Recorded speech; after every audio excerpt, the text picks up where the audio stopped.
Hello tout le monde, c'est le bon Rof, j'espère que vous allez bien, moi ça va, aujourd'hui j'ai fait du Yu-Gi-Oh, ça faisait un petit moment, et voilà, on est évidemment dans une émission multi-TCG, hein, pour celles et ceux qui ne le sauraient pas, Blablacar, on parle de cartes, voilà tout simplement, avec un super jeu de mots à la clé, et donc on va parler un petit peu de ce que j'ai fait pour Yu-Gi-Oh aujourd'hui, c'est quand même pas commun, puis après on parlera d'Alterd, puisqu'il y a il y a un nouveau patch de saison qui a pop. En tout cas, il y a un article qu'on va lire, que je vais découvrir en même temps que vous, sur le futur d'Alterd.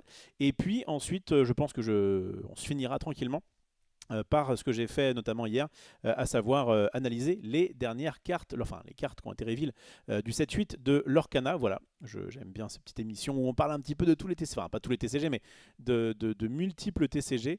Et donc il y en a, j'espère en tout cas, un peu pour tout le monde. Il y a eu aussi des news sur Final Fantasy Cross Magic qui va arriver très prochainement. Il y a beaucoup de choses à dire. Là, je vais plutôt me concentrer pour l'instant sur, comme je vous le disais, un peu de Yu-Gi-Oh au départ, puis Altered, puis l'Orcana pour cette émission. Mais il y a de fortes chances que je sois là, en fait, une bonne partie des soirées de cette semaine. Voilà, j'ai fait une petite pause là d'un mois. Je veux m'y remettre à fond. J'aimerais vraiment rattraper le retard, entre guillemets, que j'ai pris sur l'Orcana, notamment sur les reveals. Donc le fait d'en faire un peu tous les jours, c'est cool. Et voilà, j'espère que vous allez bien. Hello Rof, comment ça va? Si jamais, je t'ai envoyé un lien sur X d'un site avec les cartes reveal. Donc c'est toi, The Gush, qui m'a envoyé effectivement des petites choses. Alors, les cartes reveal d'Alterd, en vrai, je ne vais pas trop aller dedans. Enfin, pour l'instant en tout cas.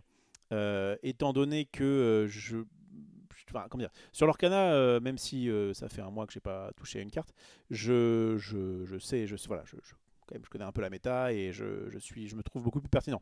Sur Altered, c'est moins le cas. Je vais peut-être refaire un petit tour d'ici là. Mais pour l'instant, bah voilà, je pense que j'en parlerai, mais donc mon point de vue sur Altered est quand même beaucoup plus léger que sur l'Orcana. Mais voilà, en tout cas, on va lire l'article, on va décortiquer ça ensemble. Et puis, peut-être un peu plus tard, je parlerai des nouvelles cartes d'Alter, puisque le 7-3 arrive à grands pas. Voilà, c'est toi, ok, nickel. Pixel Liquide, ton test a fonctionné visiblement. Ça va. Salut à Kayuko, j'espère que tu vas bien. Salut à Aegon et à celles et ceux qui vont arriver. Petit live un peu tardif, mais encore une fois, si vous êtes sur YouTube, ça ne change pas pour vous, puisque tous les matins à 10h, enfin, quand j'ai live la veille, eh bien vous avez la vidéo, n'hésitez pas évidemment à mettre un petit pouce, tout ça, un petit commentaire si le cœur vous en dit. Vous connaissez. Bon, qu'est-ce que j'ai fait aujourd'hui? Eh bien aujourd'hui, alors que d'habitude je suis plutôt dans les TCG, on va dire, au format standard. Attendez, je vais vous mettre la meilleure photo. Hop là, c'est celle-ci. Tac, accéder directement au poste suivant. Ah bah c'est pratique ça. Ah bah très bien, nickel. Oui mais d'accord, je veux bien. Ok, très bien, très bien, c'est bien. Ça c'est très cool ça. Ils ont mis une petite fonctionnalité en plus visiblement sur X et ça me régale puisque hop là, on peut directement passer de cette photo à l'autre sans aller forcément sur le poste d'après, parce que je les ai mis à la suite. Donc, nous étions où avec le bon Maxildan? Qu'est-ce qu'on fait avec des cartes Yu-Gi-Oh dans les mains? Ben, il se trouve qu'il y a un créateur de contenu qui nous a contacté en disant oui, non, je fais la voix de Zulu parce qu'il avait eu Zulu, mais mais CP il parle pas comme ça. Alors il a jamais montré sa tête, plutôt BG en plus, c'est un peu dommage, mais en tout cas voilà, il fait la création de contenu sur Yu-Gi-Oh et il fait notamment s'affronter, enfin il affronte des gens sur les decks de structure qui sont des decks préconstruits un peu améliorés quoi. Et donc on y était cet après-midi avec le bon Maxildan. Voilà, regardez, on dirait que c'est la première fois qu'il découvre une carte Yu-Gi-Oh! Pourquoi les coins ne sont pas arrondis. Avec une petite... j'ai bien aimé la petite installation avec le petit truc de bois là, qui tenait le téléphone, comme quoi on n'a pas besoin d'avoir un gros matos pour pouvoir faire un contenu plutôt quali. Et regardez, j'aime bien parce que, en fait, je crois que mon objectif était un petit peu gras. Et ça fait un effet un peu flou comme ça, on a l'impression qu'on est un peu dans son cerveau et que on réfléchit à sa place. J'aime bien cette petite photo. Je ne peux pas vous dire ce qui s'est passé, mais enfin, je ne vais pas vous spoil. Le contenu, attendez, je vais juste, j'ai vu qu'il y avait des subs, hein, je vais y venir juste après évidemment. Bien sûr, grâce au chat du passé, on ne rate rien. Donc je vous dis le créateur de contenu, voilà, c'est Yu-Gi-Oh! Nokado. et aussi Noka, qui, comme vous le voyez, donc fait pas mal de vidéos. Donc notamment, il y en a eu avec Barcode, que je connaissais un petit peu pour l'avoir rencontré chez Zulu, et le bon Zulu, donc qu'il avait affronté il y a un petit moment. Nous, notre vidéo sortira de ce qu'il nous a dit plutôt vers juin. Mais voilà, en tout cas c'était fort sympathique de retâter un petit peu du Yu-Gi-Oh! Et en plus comme c'est des decks de structure, enfin des decks de structure à l'ancienne, eh bien c'était assez, on va dire, le gameplay n'était pas trop complexe et on a eu suffisamment de tours pour pouvoir se battre, quoi. Contrairement à Yu-Gi-Oh! Classique où tout se joue dans les premiers tours. Là, c'était quand même un peu plus. Voilà, il y a eu un peu plus de challenge et de tours qui se sont succédés. Et franchement, c'était très cool. Moi, Yu-Gi-Oh! Franchement, dans ces conditions-là, c'était très bien. Petit deck, pas trop difficile, avec quand même des petites associations de cartes un peu sympas à faire dans le bon ordre. J'ai fait quelques roughbacks évidemment, mais voilà, je ne vous dis pas le résultat, vous le saurez, je vous dis, on vous fera un petit peu de pub quand ça sera posté. En tout cas, c'était sympathique et ça a permis de retâter un petit peu Yu-Gi-Oh! Je rappelle qu'il y a un championnat de France qui est dans pas si longtemps, j'avoue que j'ai pas trop suivi, mais je sais que c'est, ouais, je crois que c'est aux alentours de juin, quelque chose comme ça. Et on a un championnat du monde qui sera en France, qui sera à Paris. Je sais pas si on va y aller, il faudrait que je relance un petit peu. Yu-Gi-Oh! C'est vrai que c'est quand même assez particulier comme TCG, en tout cas ça ressemble pas vraiment à d'autres. Et voilà, moi qui n'ai pas la fibre nostalgique de Yu-Gi-Oh! C'est un peu plus difficile pour moi de m'y mettre, mais en tout cas quand là on a joué, et même Max qui n'est pas forcément trop fan de Yu-Gi-Oh! A pris plutôt du plaisir, donc ça c'est cool. Voilà pour ce que j'ai fait aujourd'hui. Je vais aller dans le chat du passé pour notamment... Pourquoi il veut pas euh, hop là. Voilà. Pour remercier les gens. Pour remercier qui donc j'ai vu que Max et Jean du Dimanche ont une carte du 7-3 à Reveal Patois. Ouais, je l'ai pas demandé cette fois-ci. J'aurais peut-être pu, mais en fait je pense qu'il a considéré que il nous l'offrait un peu à nous. La dernière fois j'avais demandé, j'avais récupéré une carte de plus. J'ai pas trop forcé cette fois-ci. La prochaine fois peut-être, mais effectivement on révélera ça dans les jours du dimanche. Salut Axotinho, j'aimerais bien en fait, là je vais refaire des émissions le soir, mais là je vois il est quelle heure? Il est pas loin de 23h, je commence un live, et en fait je crois que ce serait pas trop mal curvé de faire que les jours où j'ai rien de spécial à faire le soir, où je suis pas chez Max, où je suis pas avec ma chérie, eh bien j'aille dans une boutique parisienne, parce que j'ai quand même l'avantage d'habiter à côté de Paris, pour pouvoir faire des tournois locaux. J'en ai fait un il y a quelques semaines là sur Alter, c'était très cool, bonne ambiance, play-in Rivoli, et ça permet d'avoir un peu les mains dans le cambouis et de pouvoir jouer. Et en fait, avant je me disais bah non mais du coup je peux pas faire ce genre de truc parce que après je peux pas live, c'est trop tard. Mais en fait c'est souvent de 19h à 22h. Le temps que je revienne ici, le temps que j'installe vite fait, je pense que je peux commencer avant 23h. Et justement, en plus, c'est cool, c'est que ça me permet de vous débrief ce qui s'est passé avant. Donc, je vais essayer cette espèce de méthodologie, quoi, enfin de process. Je vais essayer de le faire au moins une fois. Mais si je pouvais à la fois euh, comme ça, voilà, dans cette première partie d'émission, je vous raconte un peu ce que j'ai fait. En l'occurrence, bah, voilà, j'ai fait qui un tournoi Altered, qui un tournoi Lorcana, Star Wars, One Piece. Enfin bref, il y a tellement de jeux qui sont cool Magic, qui sont cool et auxquels j'ai envie de jouer. Mais c'est vrai que, comme à part éventuellement sur Magic Arena, disons que pour pouvoir jouer en ligne, c'est pas forcément évident.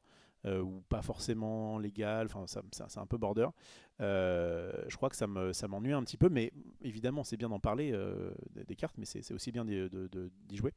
Et donc ouais, je vais essayer de peut-être me motiver à aller dans différentes salles de jeux parisiennes pour aller tâter le carton, hein, comme on dit. Et après vous faire une petite review du petit tournoi que j'ai fait.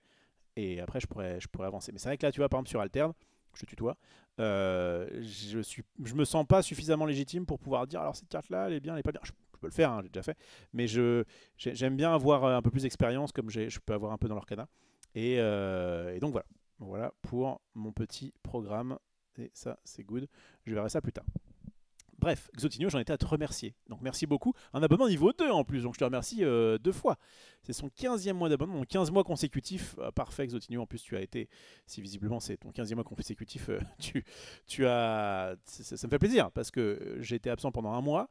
Visiblement, tu as quand même sub à ce moment-là. Et là, du coup, je reviens et tu me régales. Bah écoute, merci encore, mon bon. Et merci aussi à Greg Jedi 18. 6e mois d'abonnement. Yorov, c'est l'heure du duel. Ouais, bah ouais, alors on a fait ça tout à l'heure. C'était sympa. Franchement, c'était sympa. De toute façon, jouer aux cartes, j'aime bien ça. À partir du moment où tu m'expliques un petit peu ce que fait mon jeu, ce que fait le deck de l'adversaire, et que il y a quand même une certaine interaction, en vrai, je peux jouer à tout assez facilement. Salut à Levi Agile, j'espère que tu vas bien. Faut que Maxi finisse d'installer son setup de stream pour live direct depuis chez Atmos. Je suis tout à fait d'accord, Kayuko. J'ai failli lui demander il n'y a pas longtemps, parce qu'il a, il a une caméra là. Mais ouais, si je pouvais, j'avais hésité à un moment donné à ramener mon matos pour live sur place, que ce soit Atmos ou ailleurs. Mes games, comme ça vous pourriez voir les games, on pourra en discuter. C'est un truc que j'ai à cœur depuis un moment. Il y a un truc qui me bloque pour le moment, c'est que je n'ai pas de casque comme ça, et donc ce serait pas forcément très pratique. Et bon, pareil, j'ai ce genre de petits trucs aussi, de petits projets, mais pour l'instant, je vais déjà voir ce qui se passe quand je vais à un tournoi en off, que je prends quelques photos, qu'après je vous raconte, et après je fais l'émission. Mais j'ai vraiment envie de rejouer, quoi. J'ai vraiment envie de rejouer et que ça puisse me servir pour savoir à peu près où en est la méta, pour savoir à peu près comment bien jouer le jeu en fait. J'ai fait quelques games, mais et en plus j'ai eu un coach, enfin une sorte de coach, un mec qu'on avait croisé autour d'un Nexus et qui m'avait envoyé des petits des petites indications pour savoir comment jouer le deck, etc. Et en vrai, j'ai passé un bon moment à jouer à Alter. De toute façon, à partir du moment où je fais un petit tournoi, je suis très content. Franchement, je suis très content. Même si ça se passe pas forcément très bien en termes de résultats, je m'en fiche. Je gagne de l'expérience, comme on dit. Et franchement, j'aimerais vraiment c'est pas une méthodologie. Méthodologie, c'est un truc plutôt écrit, mais avoir un process tout simplement qui fait que les jours où je ne suis pas, où je suis dispo, eh bien, je fais tournoi boutique into live pour pouvoir vous raconter tout ça et pour qu'on progresse ensemble dans le monde du TCG. Voilà, c'est beau ou pas? Pas de soucis, tu peux me tutoyer. Nickel. Le 14e mois est exceptionnel. C'est vrai. Salut à Mickaël, j'espère que tu vas bien. Et d'ailleurs, en parlant de tournoi, je vais vous le dire et le redire, hein, désolé si ça fera un peu répétition pour ceux qui ont l'habitude de me suivre. Mais, alors attends, ça c'est bon, ça c'est bon. Ça a été confirmé, le fait que je vais participer, hop, ça a été confirmé juste avant le live, que je vais participer à ce tournoi-là, le LudoFest 2025, les 7 et 8 juin. Donc un festival à la fois jeux de société, jeux de cartes. Alors, franchement, j'y serai comme un poisson dans l'eau. Avec notamment un tournoi Lorcana que je vais faire donc le samedi 7, et un tournoi Star Wars que je vais du coup faire le 8 juin. Et donc c'est pareil sur Star Wars, il faudrait que je me réentraîne un petit peu parce que je dois être un petit peu rouillé. Et pareil, j'aime beaucoup ce jeu. Donc voilà, je vais en faire plus. Je vous le dis, je vais en faire plus. J'ai pris une petite pause là. Ça m'a un peu servi pour régler 2-3 trucs et pour notamment ranger un peu les montagnes de cartes qui s'entassaient depuis un moment.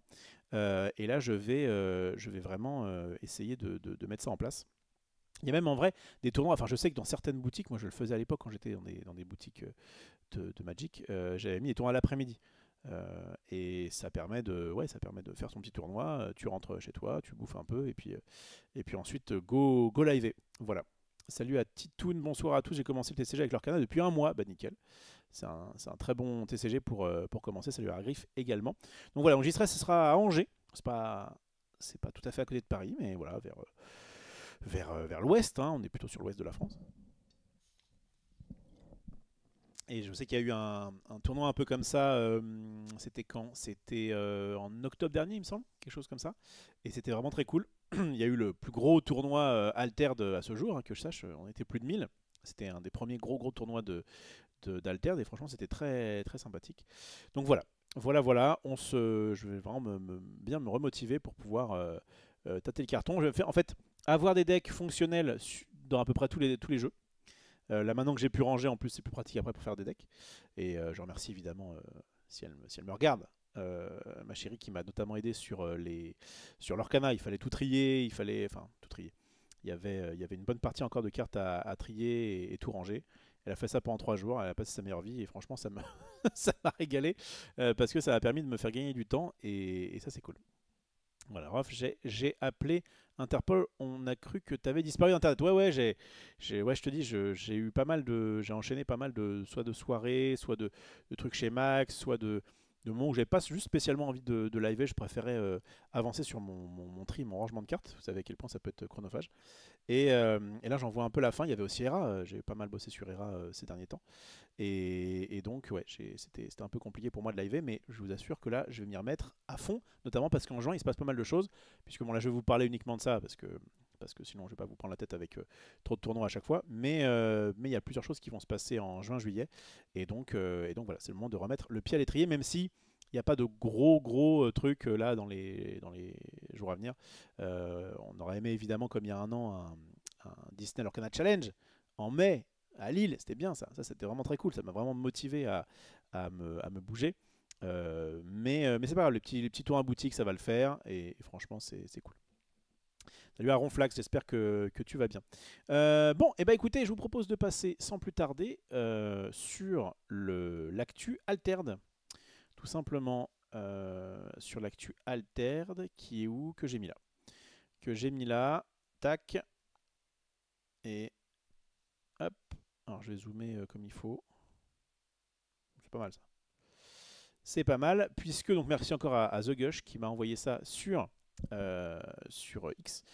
Et qui m'a dit, attention, nouveau patch, on est le 13 mai, effectivement, priorité au direct, parce que moi à la base, je voulais, enfin priorité au direct, priorité aux nouveautés quoi.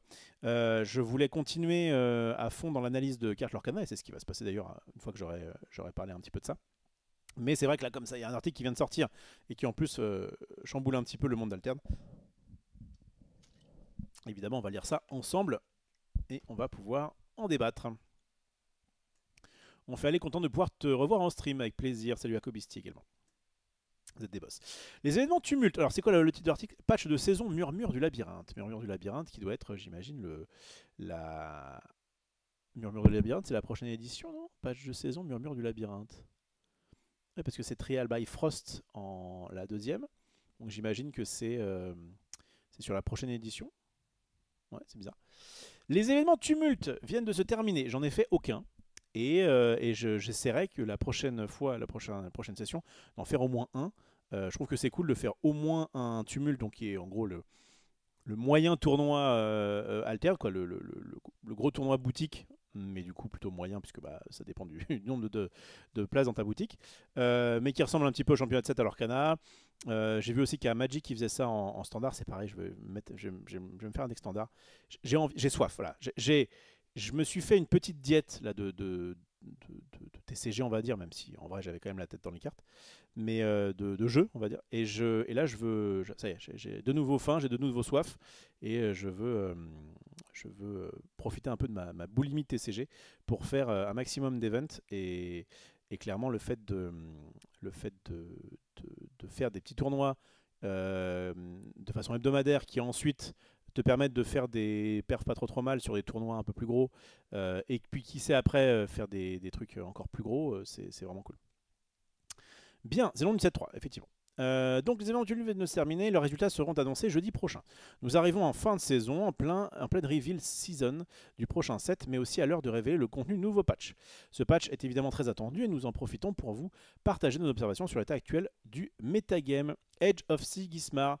Ceux qui ont la rêve, je pense que c'était une référence à Age of Sigmar, qui est issu de Warhammer. Salut à Smurf Orphid, je crois que c'est ça. S'il est indéniable que Sigismar, je ne sais toujours pas si on dit Sigismar ou Sigismar, là j'ai l'impression de lire Sigismar, mais il me semble qu'on dit plutôt Guy dans les milieux autorisés. Donc s'il est indéniable que Sigismar a en particulier occupé une place de choix au cœur de la méta de ces derniers mois, suivi de près par Afanas, nous observons qu'ils n'ont pas empêché bien d'autres decks d'exister et de briller au cours des centaines de compétitions jouées de par le monde, et bien sûr sur Board Game Arena.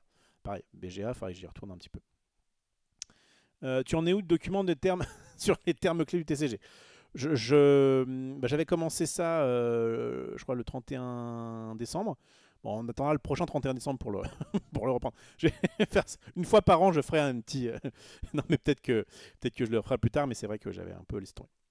Vous le découvrirez avec les résultats du tumulte, mais toutes les factions ont eu leur jour de gloire, sans rougir de leur part de victoire, à l'exception de nos amis Axiom, qui ont été plus à la peine que nous l'aurions souhaité.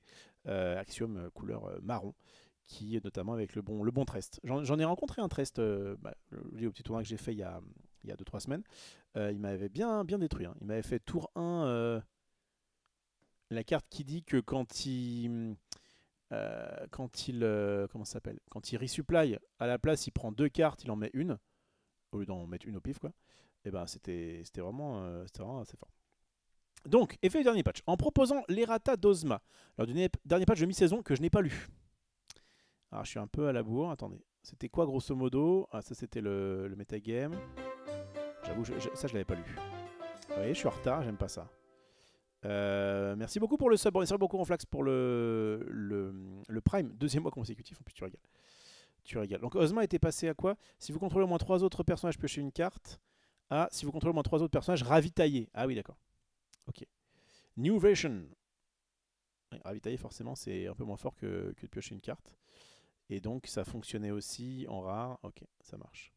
Ah oui, parce que c'est une carte qui était assez forte, évidemment. Il y avait ça comme truc. Le Havre Bravos, oui, qui s'était fait... Attends, il est passé de quoi? Ravitailler au personnage, je gagne un boost. À le prochain personnage que vous jouez depuis votre réserve aussi gagne un boost. Donc ça marchait qu'une fois par tour. Forcément, c'était moins bien. Ouais, ça je l'ai pas lu et vous savez quoi? Je m'en veux. Mais c'est pas grave. On va rattraper, on va pas s'auto-flageller. Il me semble qu'il faut que je fasse Alt et gauche pour pouvoir revenir. Oui, là où j'en étais. Donc, en proposant l'errata d'Ozma lors du dernier patch de mi-saison, nous étions heureux de proposer une solution à une carte suspendue et de pouvoir la rendre à nouveau accessible. Ah oui, parce que pendant un moment, il me semblait que ça avait été RIP. Mais dans le même temps, nous avons aussi offert de nouveaux outils à Sigismar qui n'en manquaient déjà pas. C'est vrai ça. L'errata du Havre, Baston Bravos de Axiom, a fourni quelques outils à Soubache et à Trest, et la carte semble désormais être jouable dans certains decks sans pour autant être un choix automatique. Ce qui nous paraît un bon équilibre. C'est bien. Ils ont l'avantage... Altered, même si bon, alors maintenant que je crois que c'est bon, la Print on Demand est sortie, et le fait que la collection soit liée à du virtuel, enfin comment dire, oui, vous l'avez, du digital, ils ont du numérique, je crois. Ouais, on s'en fiche. Bref, vous avez le concept. Ils peuvent plus facilement nerfer des cartes. Enfin, en tout cas, oui, faire des correctifs sur des patchs, sur des patchs. Je suis fatigué. Faire des correctifs sur des cartes de façon à ce que la carte soit pas soit légale et trop forte, soit bannie, mais retransformer un petit peu pour qu'elle soit quand même jouable, mais pas non plus trop forte. Voilà. Ça c'est vraiment évidemment trop bien. Mais il faut que les gens suivent.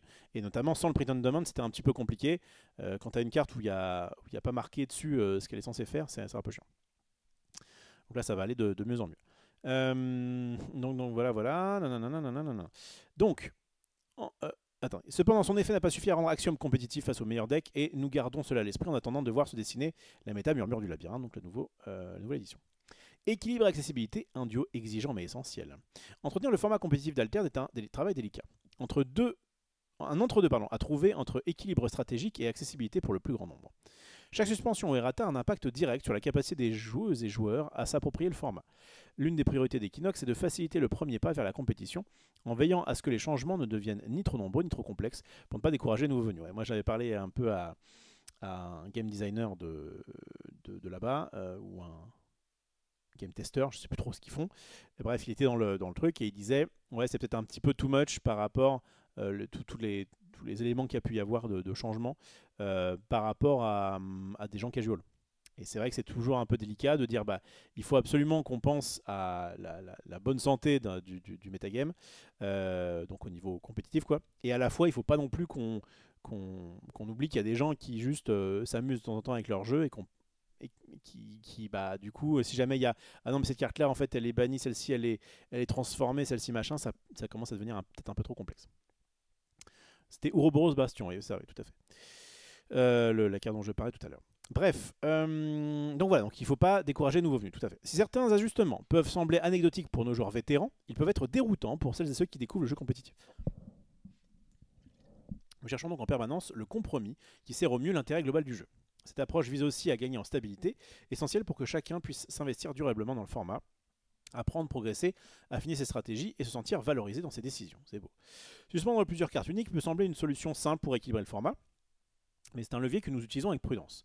En raison de leur rareté et de leur visibilité, ces cartes ont un fort impact sur l'expérience des joueurs, et les modifier peut nuire à la clarté et à la confiance dans le jeu. Nous n'excluons pas cette option, mais nous la réservons au cas où aucune autre solution satisfaisante ne semble possible, en privilégiant d'abord des ajustements plus mesurés qui offrent de meilleurs compromis en matière d'accessibilité. Très bien. Nous sommes également attentifs à la stabilité du format, qui est essentielle pour l'expérience de jeu. Un environnement compétitif qui change trop souvent ou trop brusquement peut devenir difficile à suivre et potentiellement décourageant pour des joueurs très investis.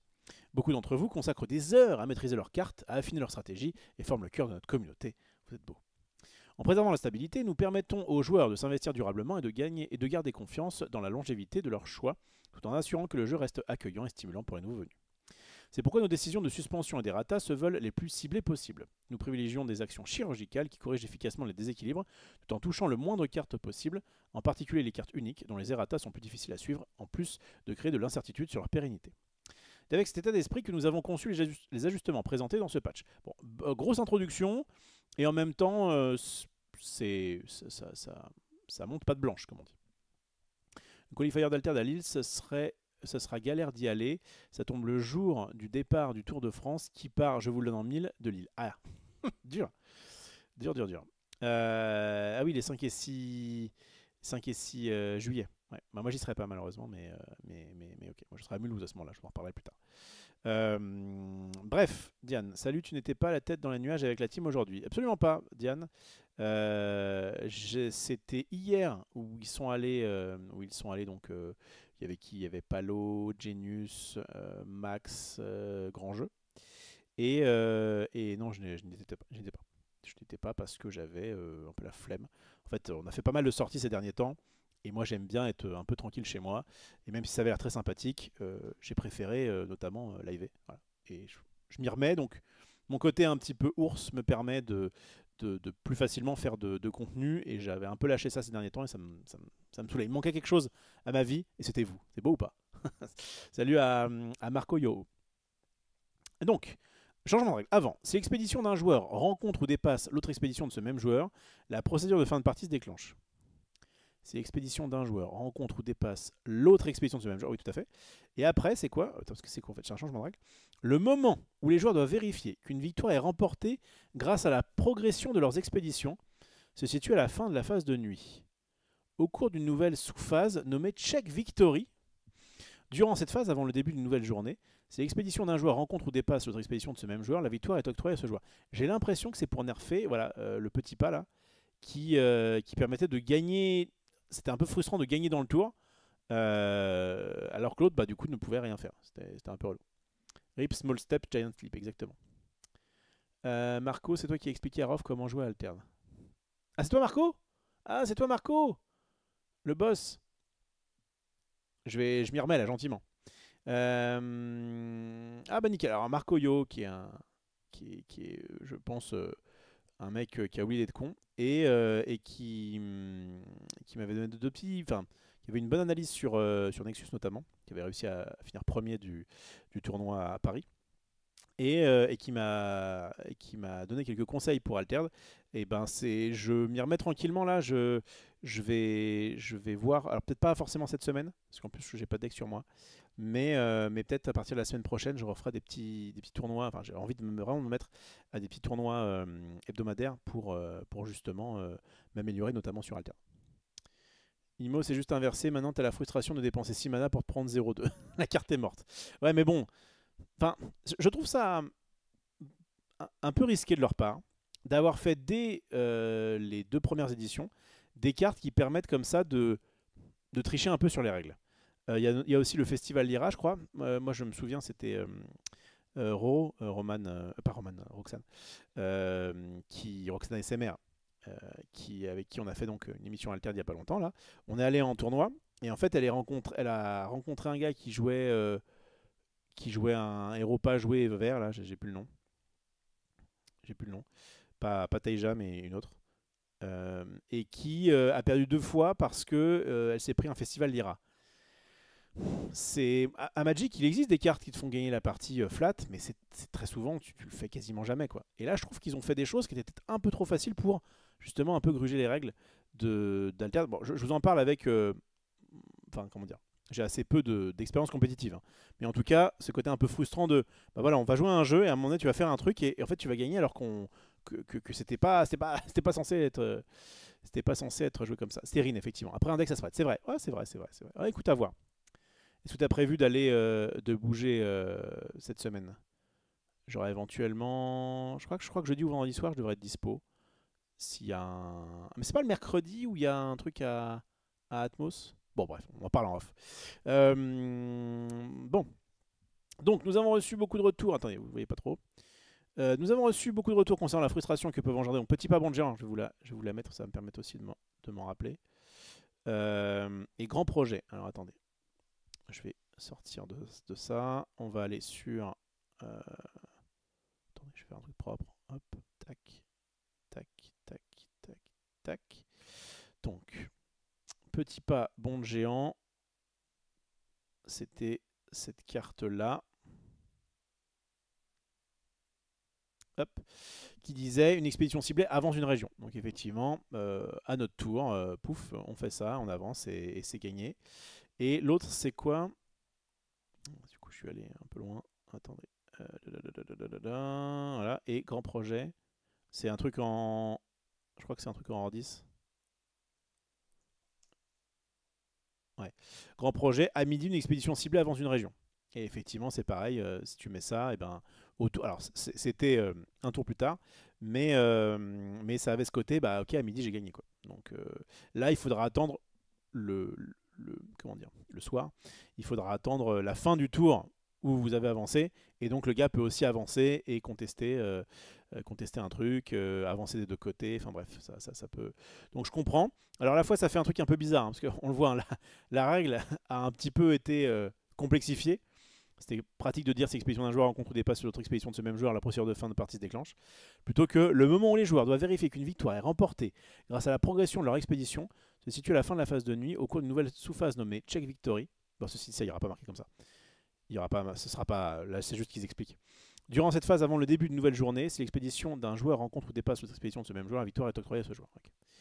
Nous avons donc reçu beaucoup de retours. Voilà, c'était un peu frustrant. Ces cartes peuvent souvent mener à une victoire sans offrir à l'adversaire de véritables occasions de réagir, ça clairement. Créant ainsi des schémas de jeu peu interactifs, ce qui va à l'encontre de l'esprit alterne. Il faut l'interaction dans les TCG, c'est vraiment cool.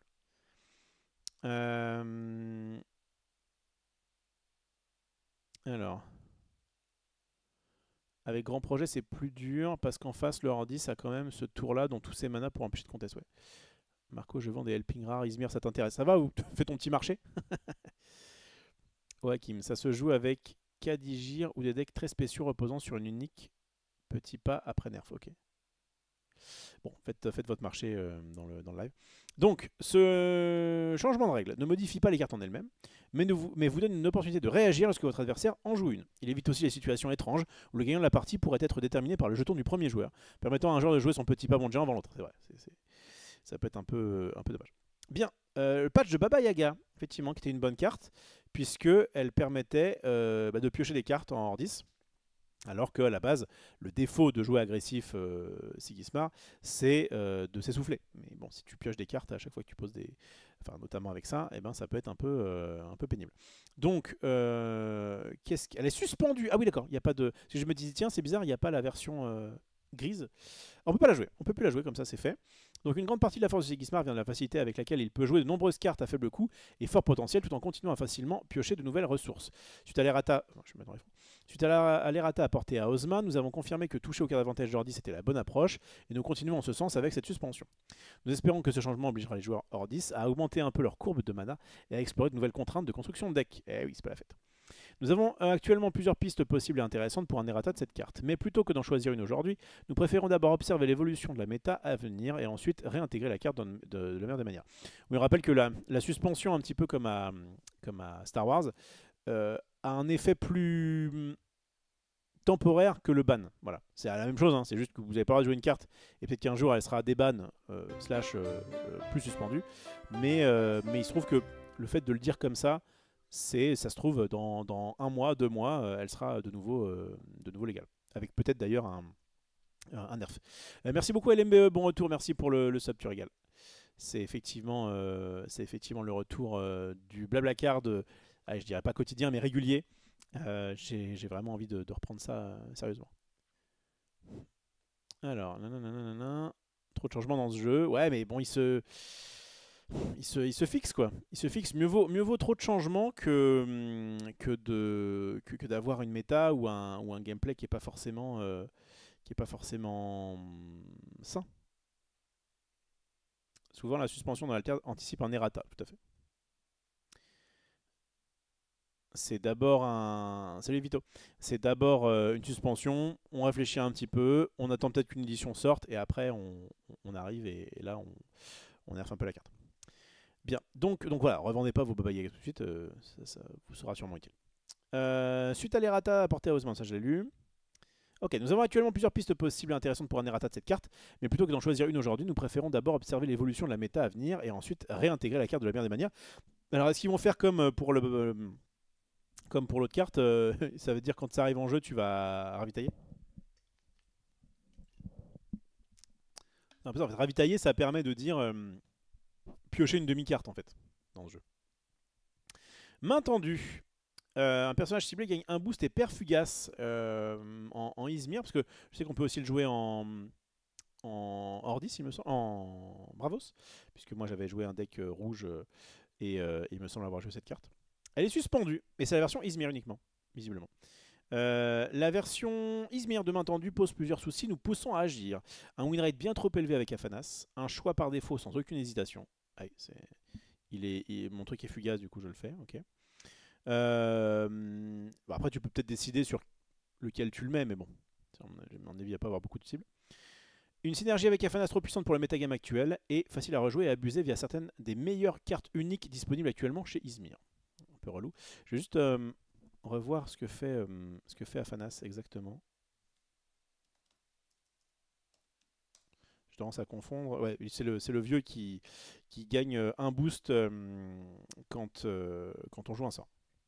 Un personnage ciblé que vous contrôlez gagne un boost, donc évidemment avec le sort, avec ces petits sorts à 1, ça marche très bien. Parce que du coup, quand tu joues ça, la carte qui gagne 2 boosts, elle perd fugace, bref. J'ai effectivement rencontré un Afanas, j'ai pas passé un très bon. Enfin, c'était une bonne partie, mais je sentais qu'il faisait des trucs plus forts que moi. ça m'a gonflé. Pour Baba, probablement plus donner la commune à Ordis plutôt que la rare. Probablement plus donner la commune à Ordis plutôt que la rare. Ah oui. Ah oui, parce qu'en fait la Baba Yaga c'est... Merci beaucoup Gaëtan pour le raid, je vais dire pour le call. Pour le raid, alors on parle là un peu d'Alterd. Vous savez que moi je fais des émissions multi-TCG, donc là je suis sur Alterd actuellement, mais j'irai sur l'Orcana dans 15 minutes je pense, le temps que je finisse un petit peu cet article, on en discute un peu, et après je retournerai comme hier analyser les petites cartes de l'Orcana 7-8. Voilà, j'espère que tu vas bien en tout cas Gaëtan. Marco, pour Afanas, c'est un double boost plus enlevé fugace pour 1 avec des cartes uniques qui remontent des sorts en fin de tour. C'est une boucle trop forte pour le jeu actuel. Nous sommes assez d'accord. Nous avons actuellement plusieurs pistes possibles et intéressantes pour un errata de cette carte, mais plutôt que d'en choisir une aujourd'hui. C'est la même chose, non? Ils ont dit la même chose. Ouais, ok. Ils ont fait un copier-coller de ce truc-là, on est d'accord. Oui, c'est vraiment la... Ils sont pas fait chier. Ok, très bien. En fait, ils auraient peut-être dû le dire avant. On va vous suspendre des cartes. On a pensé à des trucs exceptionnels, mais on attend un peu. Bref. Armurière de la fonderie. Alors, ah oui, elle est unique. Bah, pourquoi je le... Bah, ce serait très cool qu'ils nous la mettent quand même. Ah. Alors, ça aurait été cool qu'ils nous montrent un exemple, parce que du coup, c'est un peu pénible. Alors, c'est laquelle? Armurière de la fonderie. Donc, c'était à la base une carte. Alors, c'est laquelle qui dégage? Alors, c'est la version... Non. C'est suspension de toutes les versions uniques. Fin de suspension pour toutes les versions uniques. Ah! Il y a eu des errata. Voilà, c'est le bazar. Hein. C'est un peu le bazar. Donc, errata, seulement pour les cartes concernées par les textes ci-dessous. Erratum numéro 1. Avant. Lorsqu'un personnage que vous contrôlez gagne au moins un boost, créez un jeton robot de 2-2 dans une expédition ciblée. Alors, okay. La carte de base, elle dit quand tu la ajoutes puis ta réserve, tu crées un jeton de 2-2 dans une expédition ciblée. La carte rare, c'est quand tu la joues, d'où qu'elle vienne. Et visiblement, il y avait des uniques qui disaient lorsqu'un personnage que vous contrôlez gagne au moins un boost, créez un jeton de 2 dans une expédition ciblée. Okay. Et là, ce serait lorsqu'un personnage non jeton que vous contrôlez gagne au moins un boost, créez un jeton robot de 2 dans mon expédition. Donc ils sont doublement nerfés, mais gentiment. Le fait que ce soit non token pour un boost et le fait que ce soit dans l'expédition uniquement de là où elle est, donc c'est un peu moins versatile. Erratum numéro 2. Avant, lorsque je gagne au moins un boost, créer un jeton de 2 dans une expédition ciblée. Et là, c'est lorsque je gagne au moins un boost dans mon expédition. Ok. D'accord. Et ils en parlent pas plus? Donc avant, il y avait la suspension toutes les versions uniques. Et maintenant, c'est la fin de suspension, mais avec des petits errata. Et Guéricht, pareil. Salut mon Gilou. J'ai pas eu l'occasion de t'appeler. Mais on se cale. On essaie peut-être de s'appeler d'ici demain, quoi. Peut-être demain après. Je te dis ça. Guéricht, Bretter Honoré. Alors lui, à la base, c'est un truc qui dit lorsque je gagne Fugace, je gagne un boost. Je peux gagner Fugace même si j'étais déjà Fugace. Mais il me semble qu'effectivement, il y avait eu un bug avec la version unique qui se... Je sais pas si c'est celui-ci qui était en boucle. En gros, il se prenait un boost et du coup, il reprenait un boost, il refilait un boost. Je crois qu'il y avait un truc comme ça. Donc, suspension de toutes les versions uniques. Avant, c'était le cas. Fin de suspension. Errata seulement pour les cartes concernées par les textes ci-dessous. Donc l'erratum numéro 1, c'était donc lorsqu'un personnage que vous contrôlez gagne au moins un boost jusqu'à un personnage ciblé gagne Fugace. Et comme du coup, lui il disait lorsque je gagne Fugace, je gagne un boost, en fait ça bouclait, t'avais une infinie, un peu bêtement quoi. Lorsqu'un personnage que vous contrôlez gagne au moins un boost jusqu'à un personnage ciblé autre que moi gagne Fugace. Alors tu peux techniquement, si t'en as deux, tu peux techniquement faire une boucle. Mais c'est déjà moins pire quoi. Alors attends, je vais lire un petit peu le chat. Salut Gaëtan, il n'y a pas de grosse compétition pour Alter bientôt. Il y a un championnat de France qui va se faire début juillet. J'y serai pas malheureusement, mais effectivement. Arsmile, il y a tellement de cartes dont je ne comprends pas le choix entre la rare et la commune pour les OF, c'est quoi déjà? Ah oui, les Out of Faction, les transfuges. Baba Yaga, main tendue, Nilam, c'est juste créer des problèmes quand donner l'autre rareté aurait été beaucoup plus simple. Oui. Le fait qu'en fait ils aient donné des raretés rares à des choses qui étaient déjà un peu fortes quoi. Je vois ce que tu veux dire. Pour Armurière, c'est pour éviter une boucle infinie avec les Darkolano et Guerich, une boucle avec lui-même, tout à fait. Merci beaucoup Marco pour ces précisions.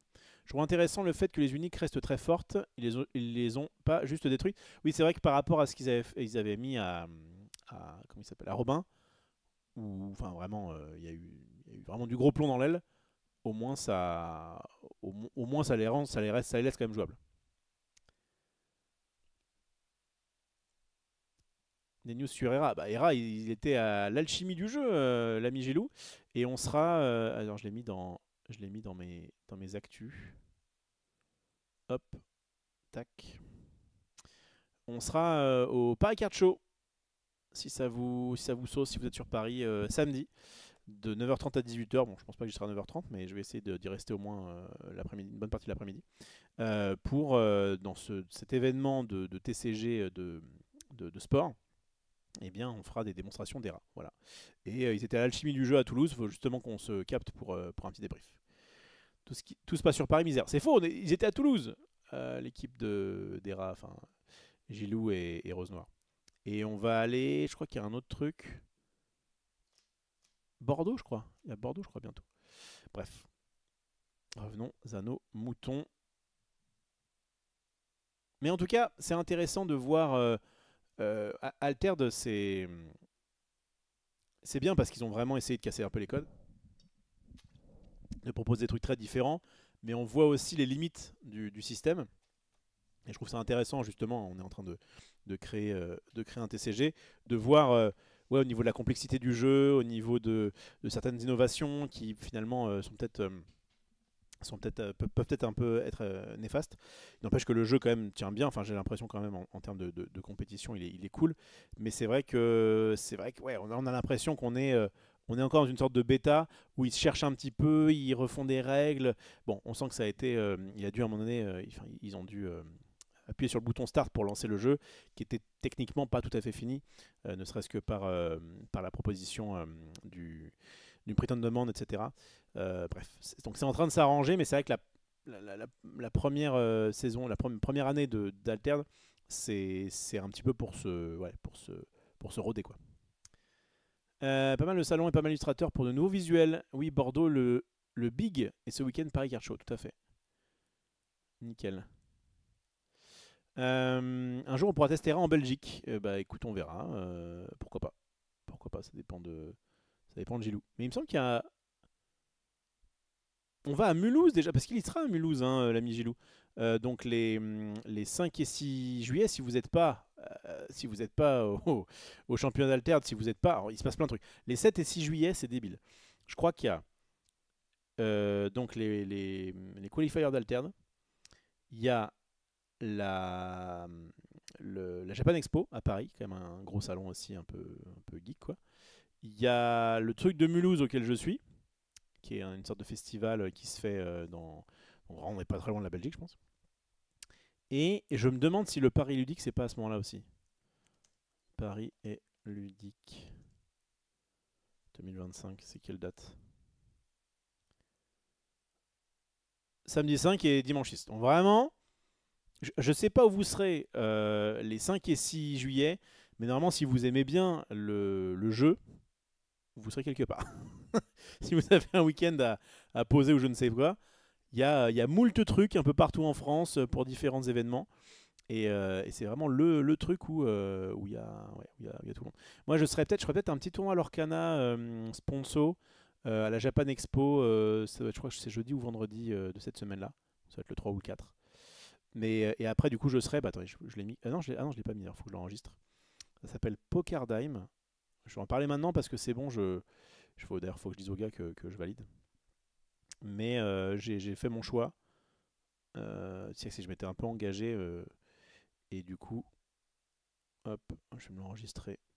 Parce que j'ai pas fini de vous en parler. Pokerdime. Le festival TCG du 68. On n'est pas très loin quand même. On n'est pas très loin de la Belgique. Je vais regarder de combien c'est. Voilà, je serai ici. Donc et donc je crois qu'il me semble que Gilou il sera aussi avec des exemplaires des rats parce que moi je serai en train de caster. Donc je pourrais pas trop jouer. Mais ouais, un petit événement local, un mec qui se bute pour faire ça. Il y aura il y aura Petit Quick aussi qui sera dans le coin, il y aura Miss Jirachi. Et voilà, il y en aura pour du Pokémon, mais aussi pour du Lorcana. Il y aura du Magic, il y aura quoi d'autre Non, c'est Pokémon, Magic et Lorcana. Ouais. Je crois que c'est surtout ça. Bref, 5 et 6 juillet, il se passe des choses. Hop, hop, hop. Ceci étant fait, ceci étant dit, revenons sur Altered. Donc, mince. Hop, hop. Donc pour éviter qu'il boucle sur lui-même, c'est jusqu'à un personnage ciblé autre que moi, Gang Fugace. Voilà, et pareil, avant, il disait lorsque je gagne au moins un boost jusqu'à un personnage ciblé Gang Fugace, et lorsque je gagne au moins un boost jusqu'à un personnage ciblé autre que moi, Gang Fugace, évidemment. Carte suspendue, pas de changement pour la méduse lunaire, toutes les versions uniques, ils n'ont pas trouvé visiblement de choses. Nouveau Baba Yaga, nouveau main tendue. Ça c'est bien, un petit résumé qui montre que pour l'instant, il n'y a que 3 cartes. C'est déjà pas mal, hein, 3 cartes bannies absolument, à savoir donc la méduse lunaire en version unique qui faisait des bêtises, et Baba Yaga uniquement en rare hors 10 et main tendue uniquement en rare Izmir. Ok.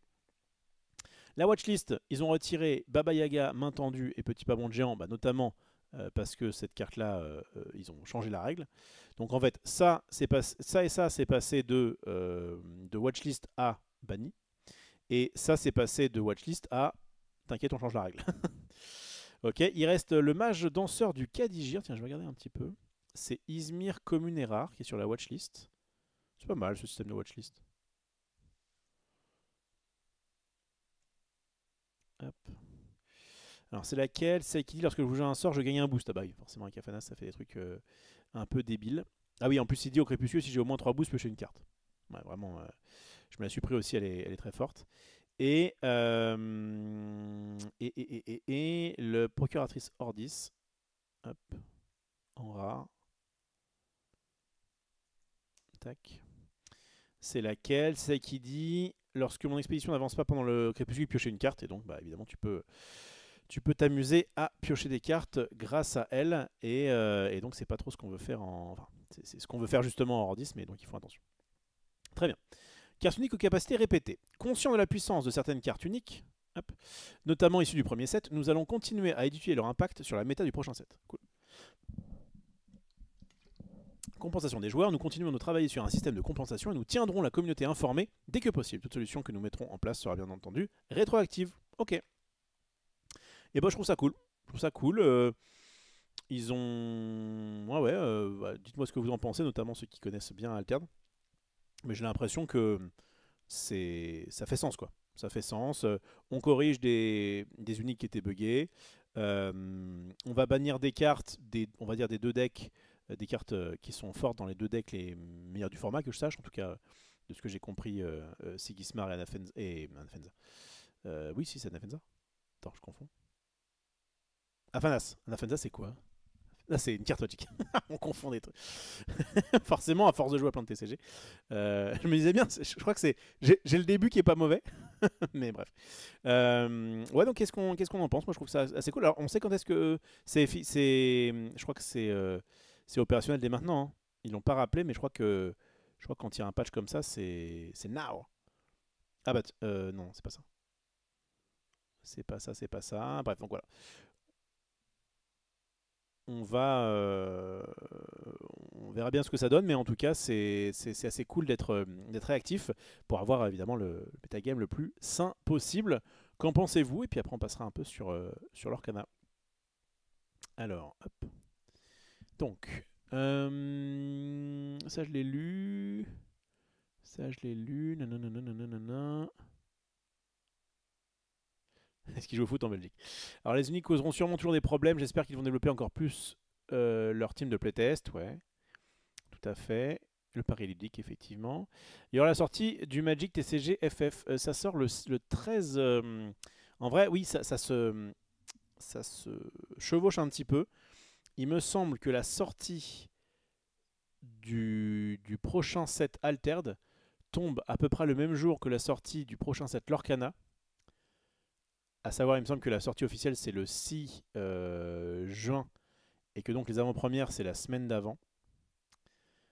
Et que FF, c'est la semaine d'après. Donc vraiment, il va y avoir un début de mois de juin assez chaud en termes de sortie. Star Wars, ça devrait pas trop tarder non plus, je crois, hein, en vrai. Star Wars, je ne me suis pas intéressé, alors qu'il y a eu, il y a une semaine un gros tournoi à Lille, il y a 10 jours là. Il faudrait que je sache un petit peu ce qui s'est passé. Voilà, je vais me remettre tranquillement dans les bails. Il y en a beaucoup, mais je peux tanker ça. Attendez. Ok. Ça c'est good. Et ça. Ah j'ai mes petits vocaux qui vont m'attendre après le. Je dis pas de bêtises là. Après le live. Mes petits vocaux pour parler du Wajik évidemment, qui est la version de Magic auquel je joue avec mon pote. Et qui bien sûr est en ébullition, puisqu'il y a plein de cartes FF justement qui ont été révélées. J'ai des jolis beaux vocaux à mettre sous la dent juste après. Très bon patch en vrai, nous dit Notoast. Ok, c'est cool. Bon patch pour Arsmael. Bon, bah, c'est nice. Très peu de Izmir dans mon local du Nord et un Izmir en Charente-Maritime. D'accord. Dans l'ensemble, c'est franchement propre pour moi. Je trouve juste un peu dommage de passer par cette étape de cartes bannies plutôt que directement de les patcher. Ça fait une phase de plus de perturbation pour les joueurs. Oui, c'est vrai. Comme on dit, c'est moins pire que si c'était que si c'était pire. Mais ouais, ça fait un petit peu. Ouais, je crois que je préfère. On les met de côté pour l'instant, on y réfléchit et après on le fait que rien.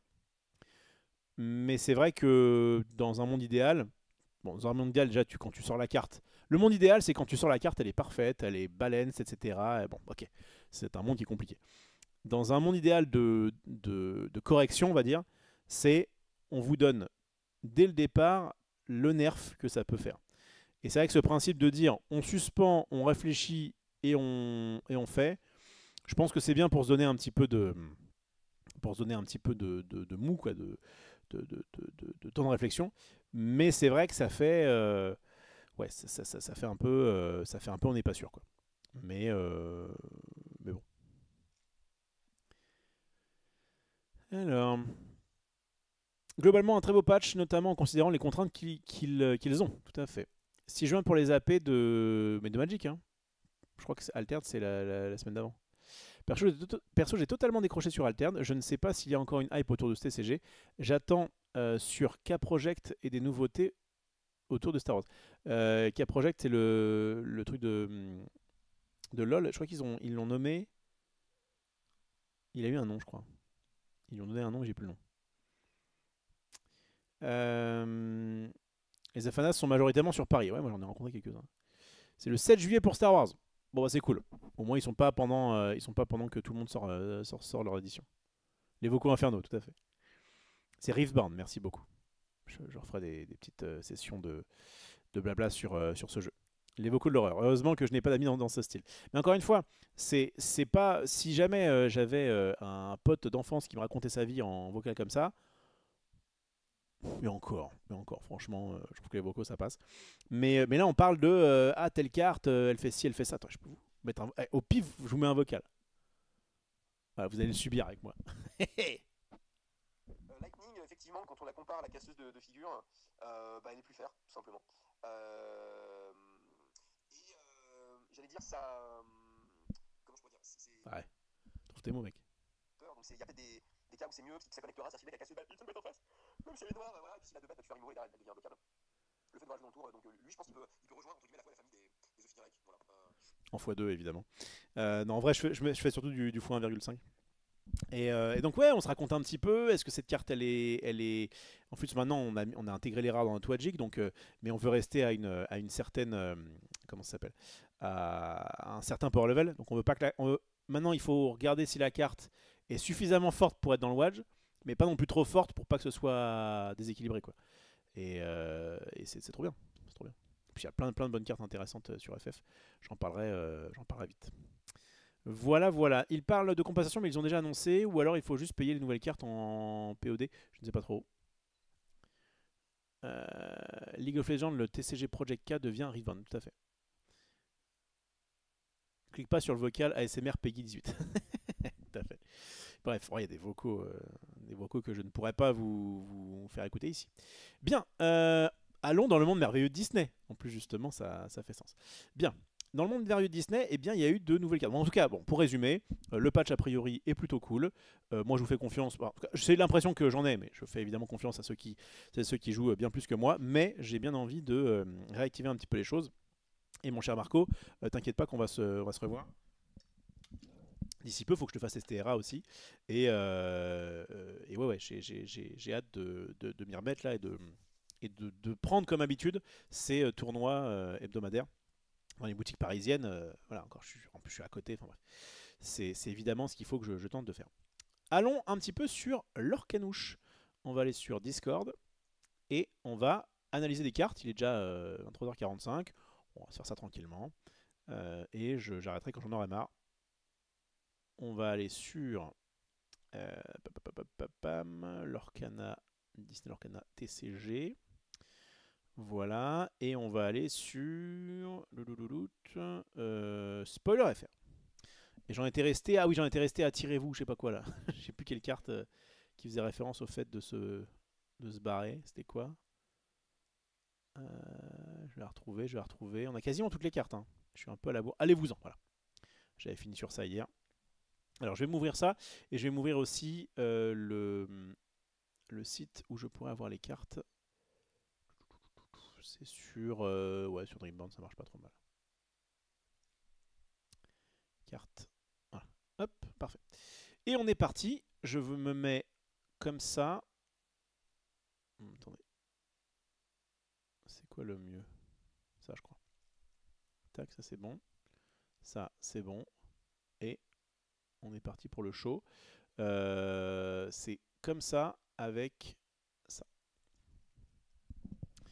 Alors, allez-vous-en, j'en ai déjà parlé hier. Jasmine. Une 1-2 pour 1 qui permet d'avoir une petite Jasmine à 1, parce que je crois qu'il n'y en avait pas.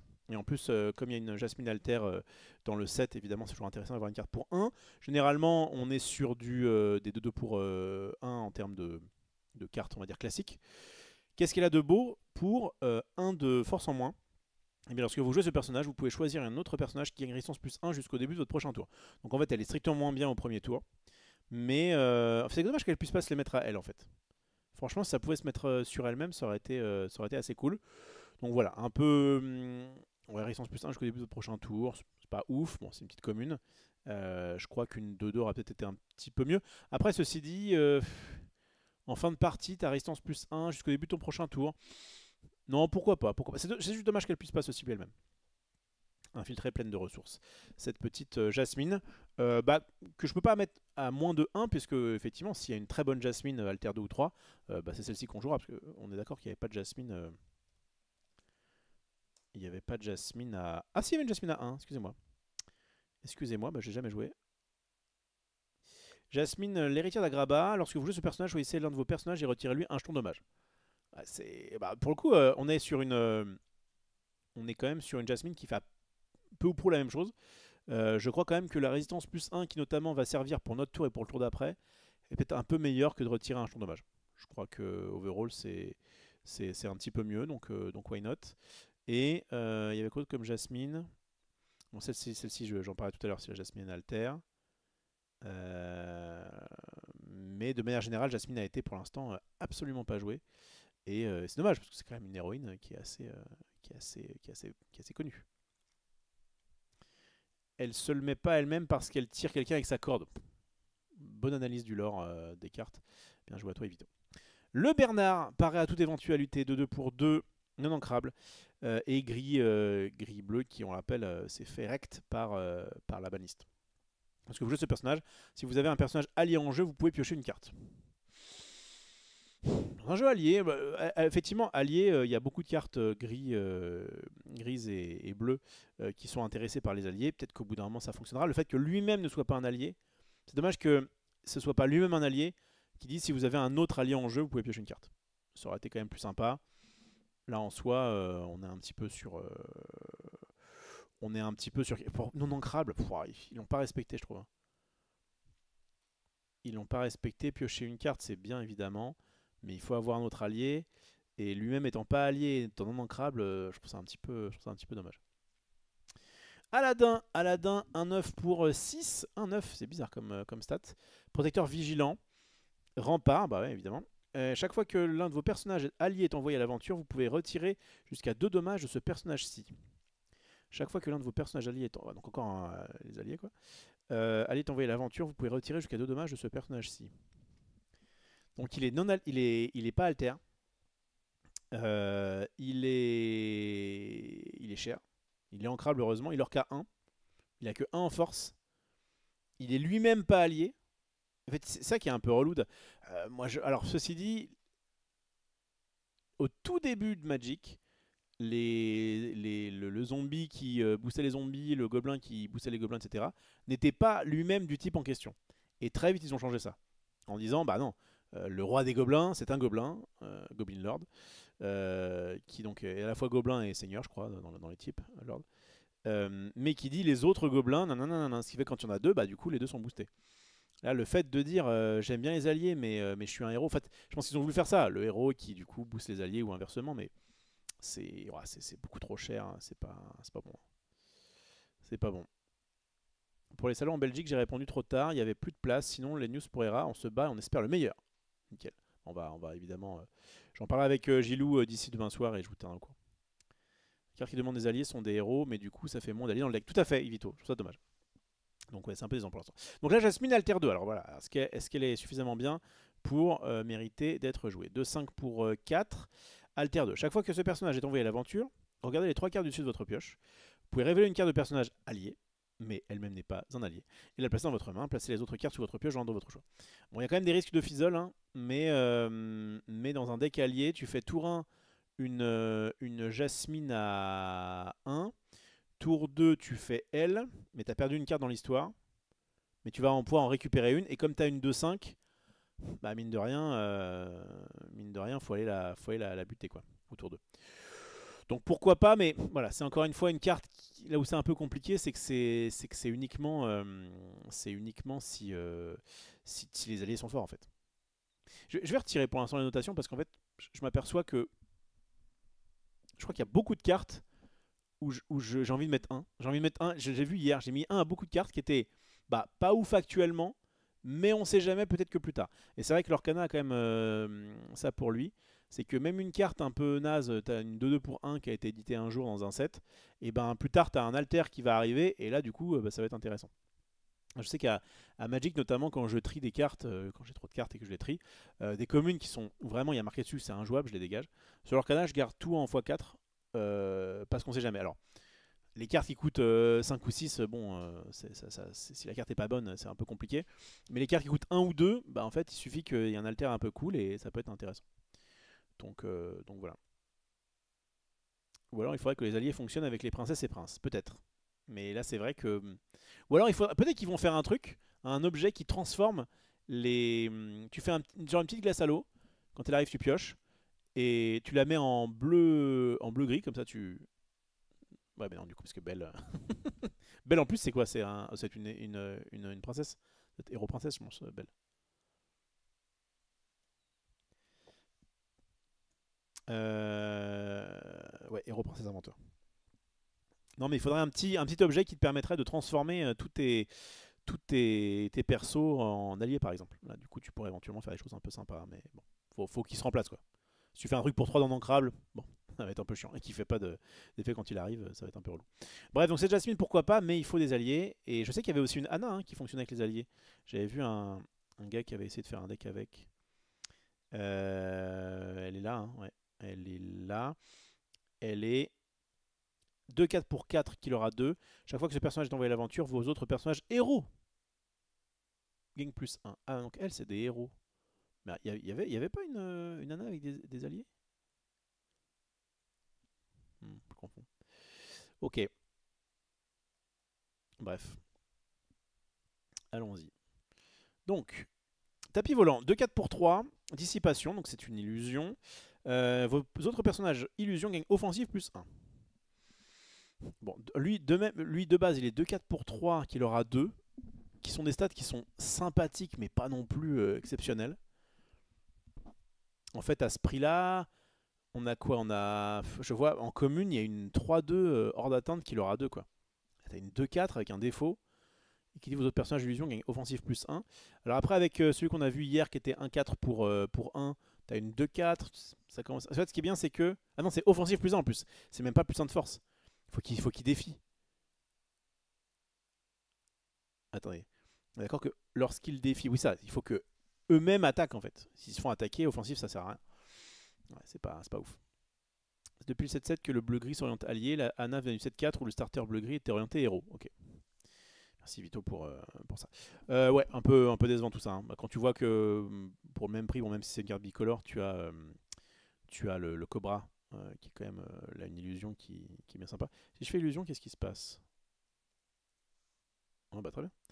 C'est ce que je voulais. Voilà, t'as un Cobra qui est quand même bien mieux. Hein. Ça, c'est une vraie carte. Mais bon, après, elle est plus difficile à jouer. Bon, après, c'est une commune, on peut pas non plus trop demander. Et en vrai, en limité, c'est pas si mal. Hein. Une petite de 4 pour 3 qui aura 2. Bon, c'est ok, tiens. Le Stitch 3-4 pour 4. J'ai gagné. Durant votre tour, chaque fois que ce personnage en bannit un autre via un défi, vous pouvez piocher une carte et gagner un éclat de l'or. Alors, chaque fois que ce personnage en bannit un autre via un défi, vous pouvez piocher une carte et gagner un éclat de l'or. Bah, ça rappelle un peu. Il rappelle mon ami Jafar. J'avais bien joué à l'époque, j'aimais bien. Le Jafar à 4. Ouais, il était pas mal lui.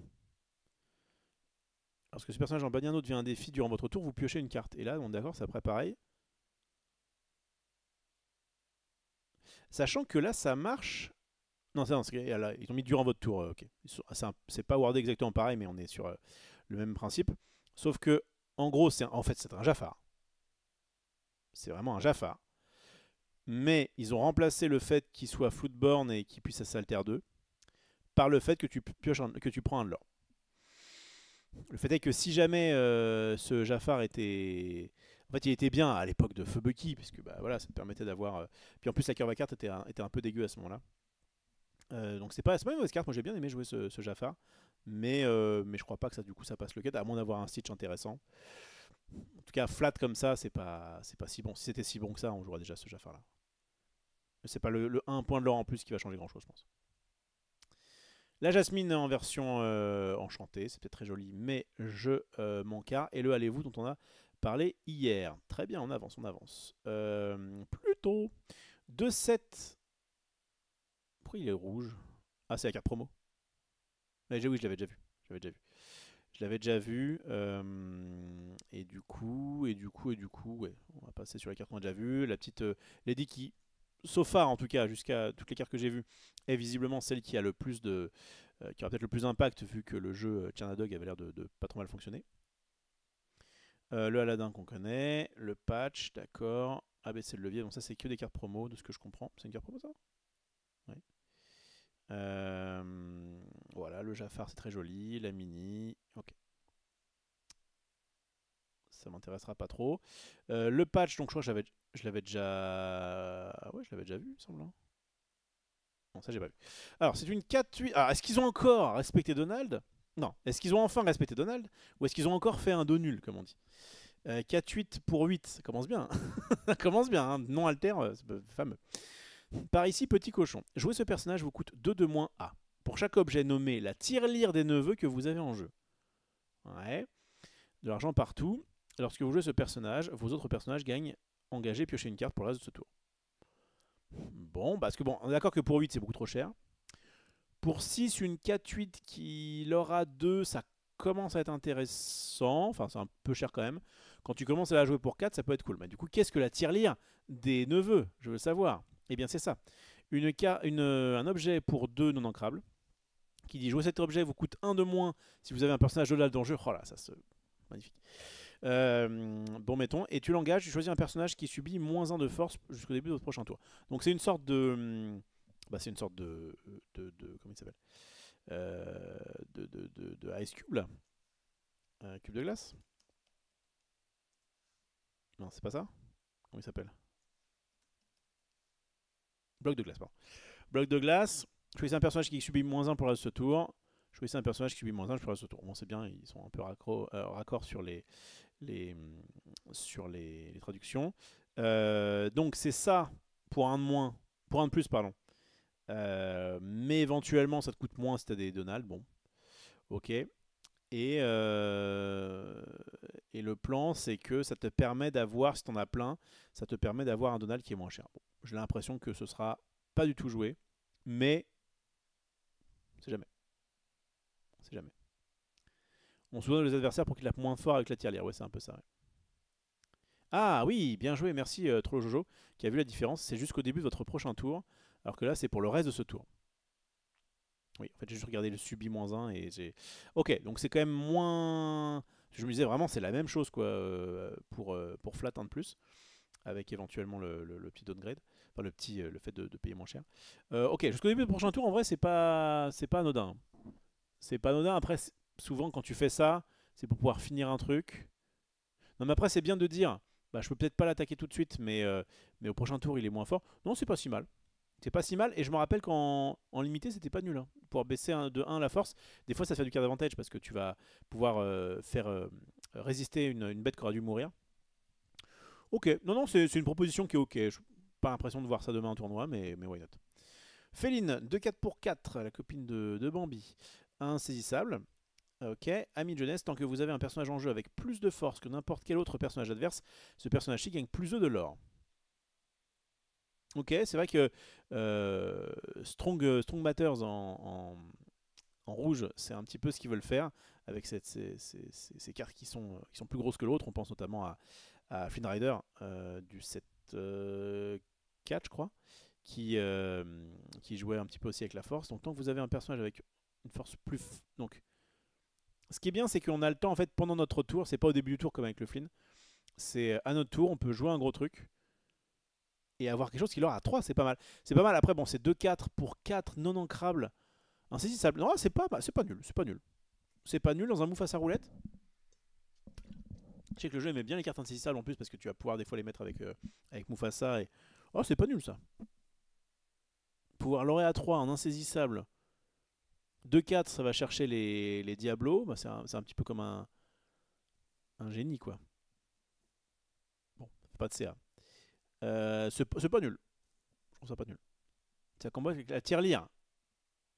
Oui, éventuellement, oui, tu as raison. De toute façon, bleu, rouge, rouge, jaune, ils ont envie que tu sois le plus fort. Ça parle d'un combo, ce Donald avec le nouveau Monstro. Où tu pioches tout ton deck pour placer 4 Chernabog à 10 en un tour. Ok, je verrai ça un peu plus tard. Batifolage. Choisissez un personnage qui gagne insaisissable jusqu'au début du prochain tour. Donc pour 1, tu vas pouvoir te protéger pendant le tour adverse et éventuellement aller chercher un truc qui est insaisissable pendant ton tour. Je ne crois pas que ce soit une si mauvaise carte de scellé notamment, parce que les cartes insaisissables en scellé, ça peut vraiment faire le taf. La versatilité de pouvoir soit l'ancrer, soit protéger une de tes bêtes, soit aller chercher un insaisissable adverse, ça fait du carte désavantage, mais c'est pas si naze. C'est pas si naze en scellé. Pas si ça ira quelque part en construit par contre. Mickey Mouse qui est énorme pour 10, est-ce qu'ils l'ont enfin respecté? Nous allons voir ça. Rempart. Alors déjà il est bien avec les autres Mickey qui permettent de jouer gratuitement les cartes. Que je sache. Parce que là il est quand même 10-10 pour 10 qu'il aura 5. Ils n'ont jamais fait plus gros, hein, on est d'accord, avec Rempart en plus. La plus grande star de tous les temps. Ah, il le brosse un peu dans le sens du poil.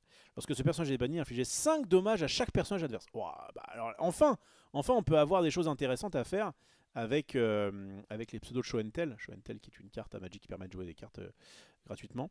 Et là je pense aux autres Mickey, notamment à Mickey trompettiste là. Mickey. C'était lequel?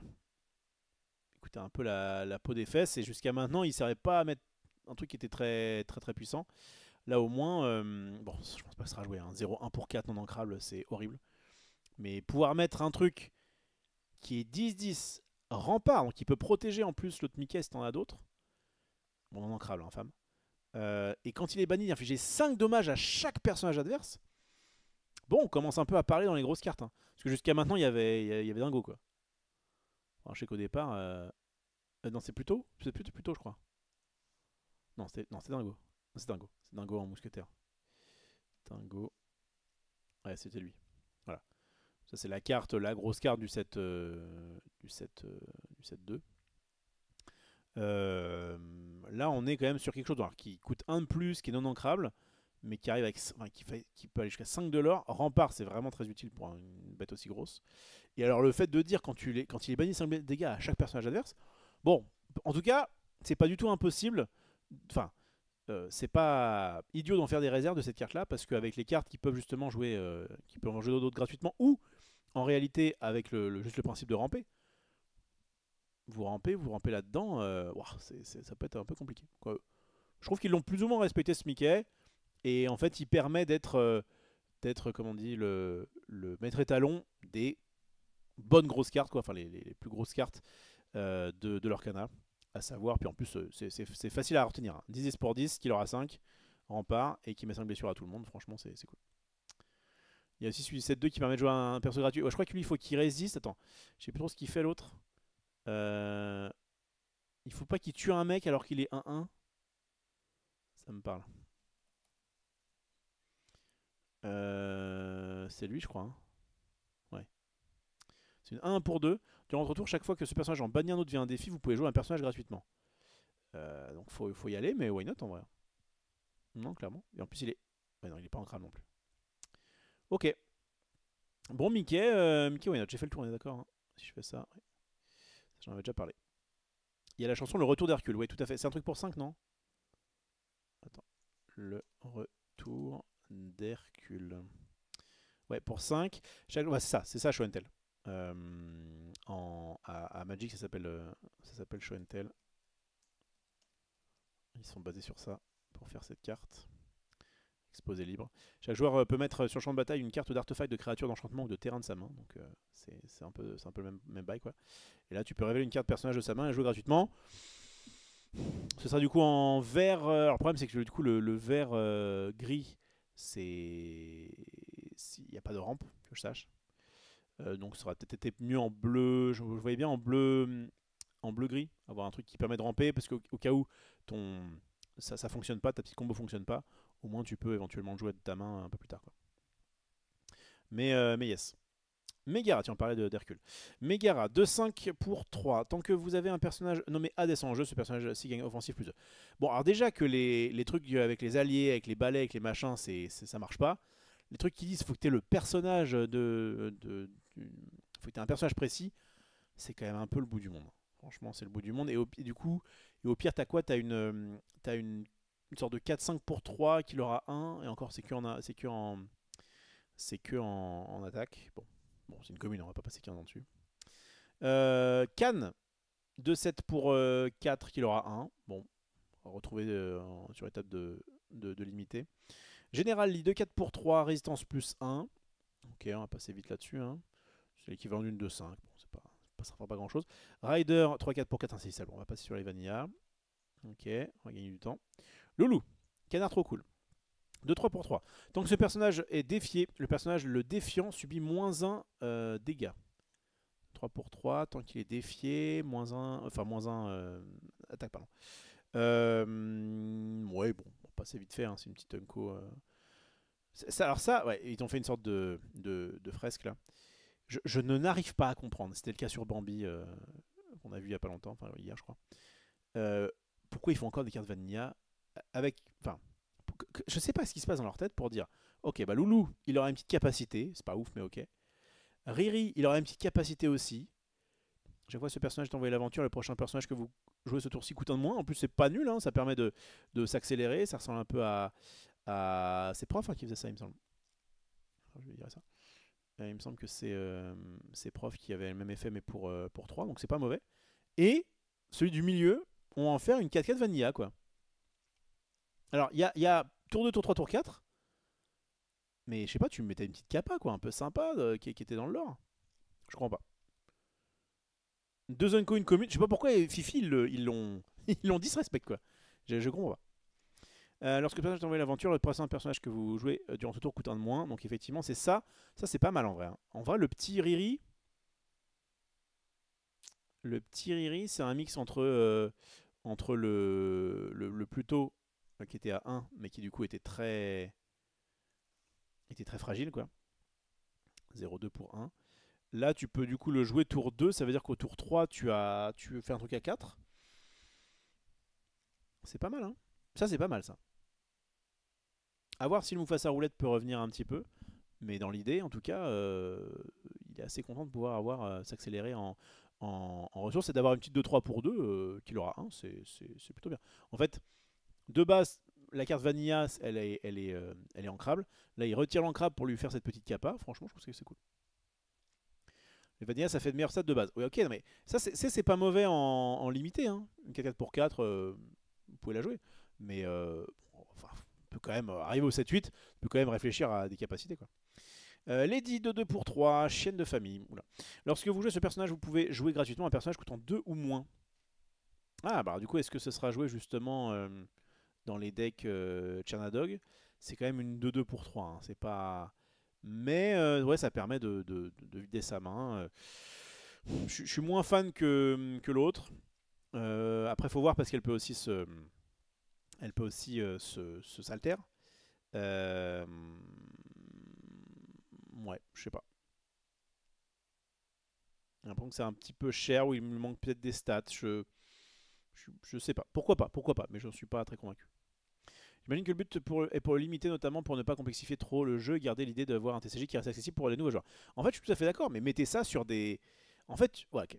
Si Rider, je ne sais même pas d'où il vient. On dirait. Ah bah, il vient j'imagine, d'Aladin. C'est un random, sûrement d'un Aladin 2 ou 3, j'en sais rien. Mettez-le 4-4 pour 4, il n'y a pas de problème, personne ne vous en voudra. Khan, voilà, c'est des personnages ultra tertiaires, on va dire. Même Général Lee, on s'en fout. Okay, voilà. En fait, ça me dérange pas. Attention, on s'entend bien. Ça me dérange pas qu'il y ait des vanillas. Juste les cartes, les persos principales qui ont au moins un dessin animé à leur nom, c'est les Castor Junior, quoi, que je sache. Je crois que c'est ça. Respecter les murs. Bref. Chef Bogo, 5-5 pour 6. Alors, pareil. Et à l'inverse, t'as Chef Bogo, Vraiment, on se fout qu'il y a une légendaire. Je comprends pas ce qu'ils ont fait. Je comprends pas. J'aimerais être. Pourquoi ça? Alors je sais pas si c'est fort, hein, mais pourquoi ça c'est pas un. C'est pas un. Comment il s'appelle j'ai plus son nom, malheureusement, dans Zootopie. J'ai plus le nom, mais la petite lapine par exemple. Bah, c'est un peu la personnage principale. Et vous la respectez, vous la mettez en légendaire. On se bat avec des Tamatoa et des Diablos, quoi. Ça me rend fou. Lieutenant Hobbs, oui, tout à fait. Judy Hopps, exactement. Bah, Judy Hopps, ils l'ont disrespect. Hein. On en jouait un petit peu. C'est une sorte de petit flavor sham, là, je me rappelle. Bref. Chef Bogo, il danse sur Shakira, c'est le boss. Oui, d'accord. Ce qui méritait une légendaire, franchement.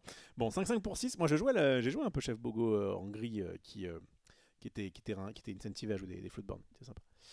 Durant le tour d'un adversaire, chaque fois que l'un de vos personnages avec rempart est banni, vous pouvez révéler la carte du dessus de votre pioche. S'il s'agit d'une carte de personnage avec un coût de 5 ou moins, vous pouvez la jouer gratuitement. Sinon, replacez-la sur votre pioche.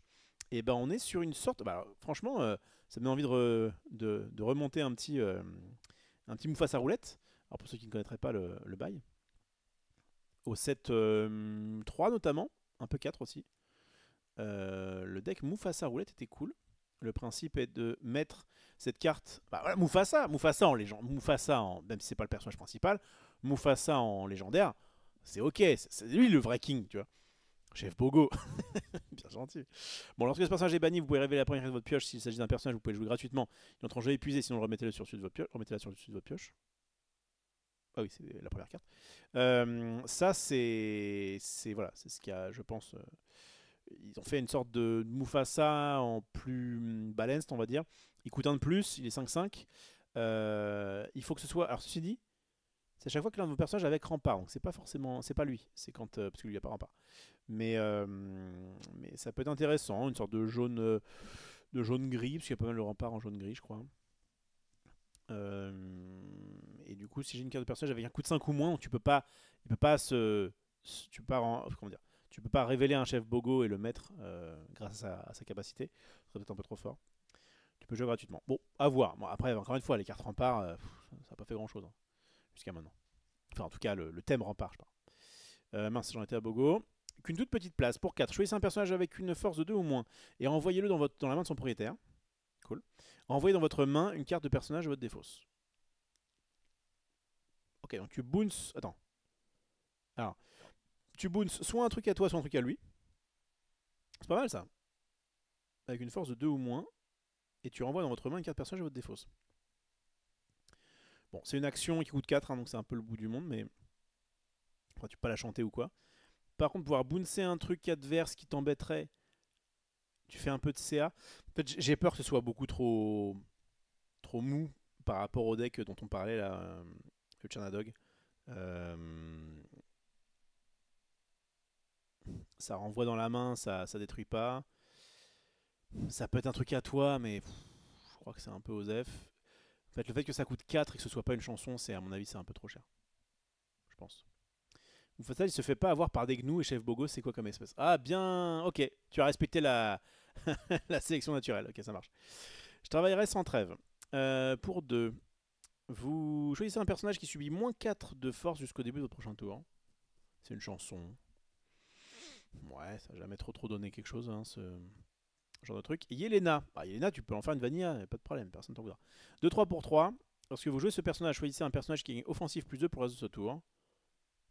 Pas une mauvaise carte de limiter, en vrai.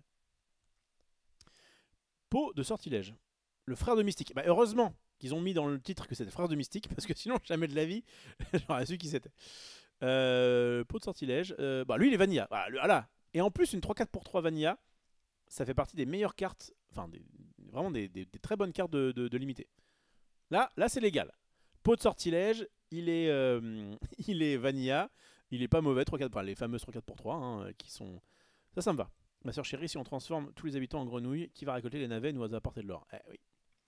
Ça, c'est légal. Miraculeux et merveilleux. Oula. Ça coûte 9. Non ancrable. À l'unisson. Ah, retour de à l'unisson. Je crois qu'on n'avait pas vu ça depuis le 7-4. Pour chaque personnage ayant chanté cette chanson... Attends, je vérifie. Je sais pas si je peux le faire là. Si je mets unisson. Marche pas. À l'unisson. Mince. Sing Together. Voilà. Alors on est d'accord, 4, 8, ok. 4, 4, 8, 4, 8, 4, 4, 4, 4. Bon.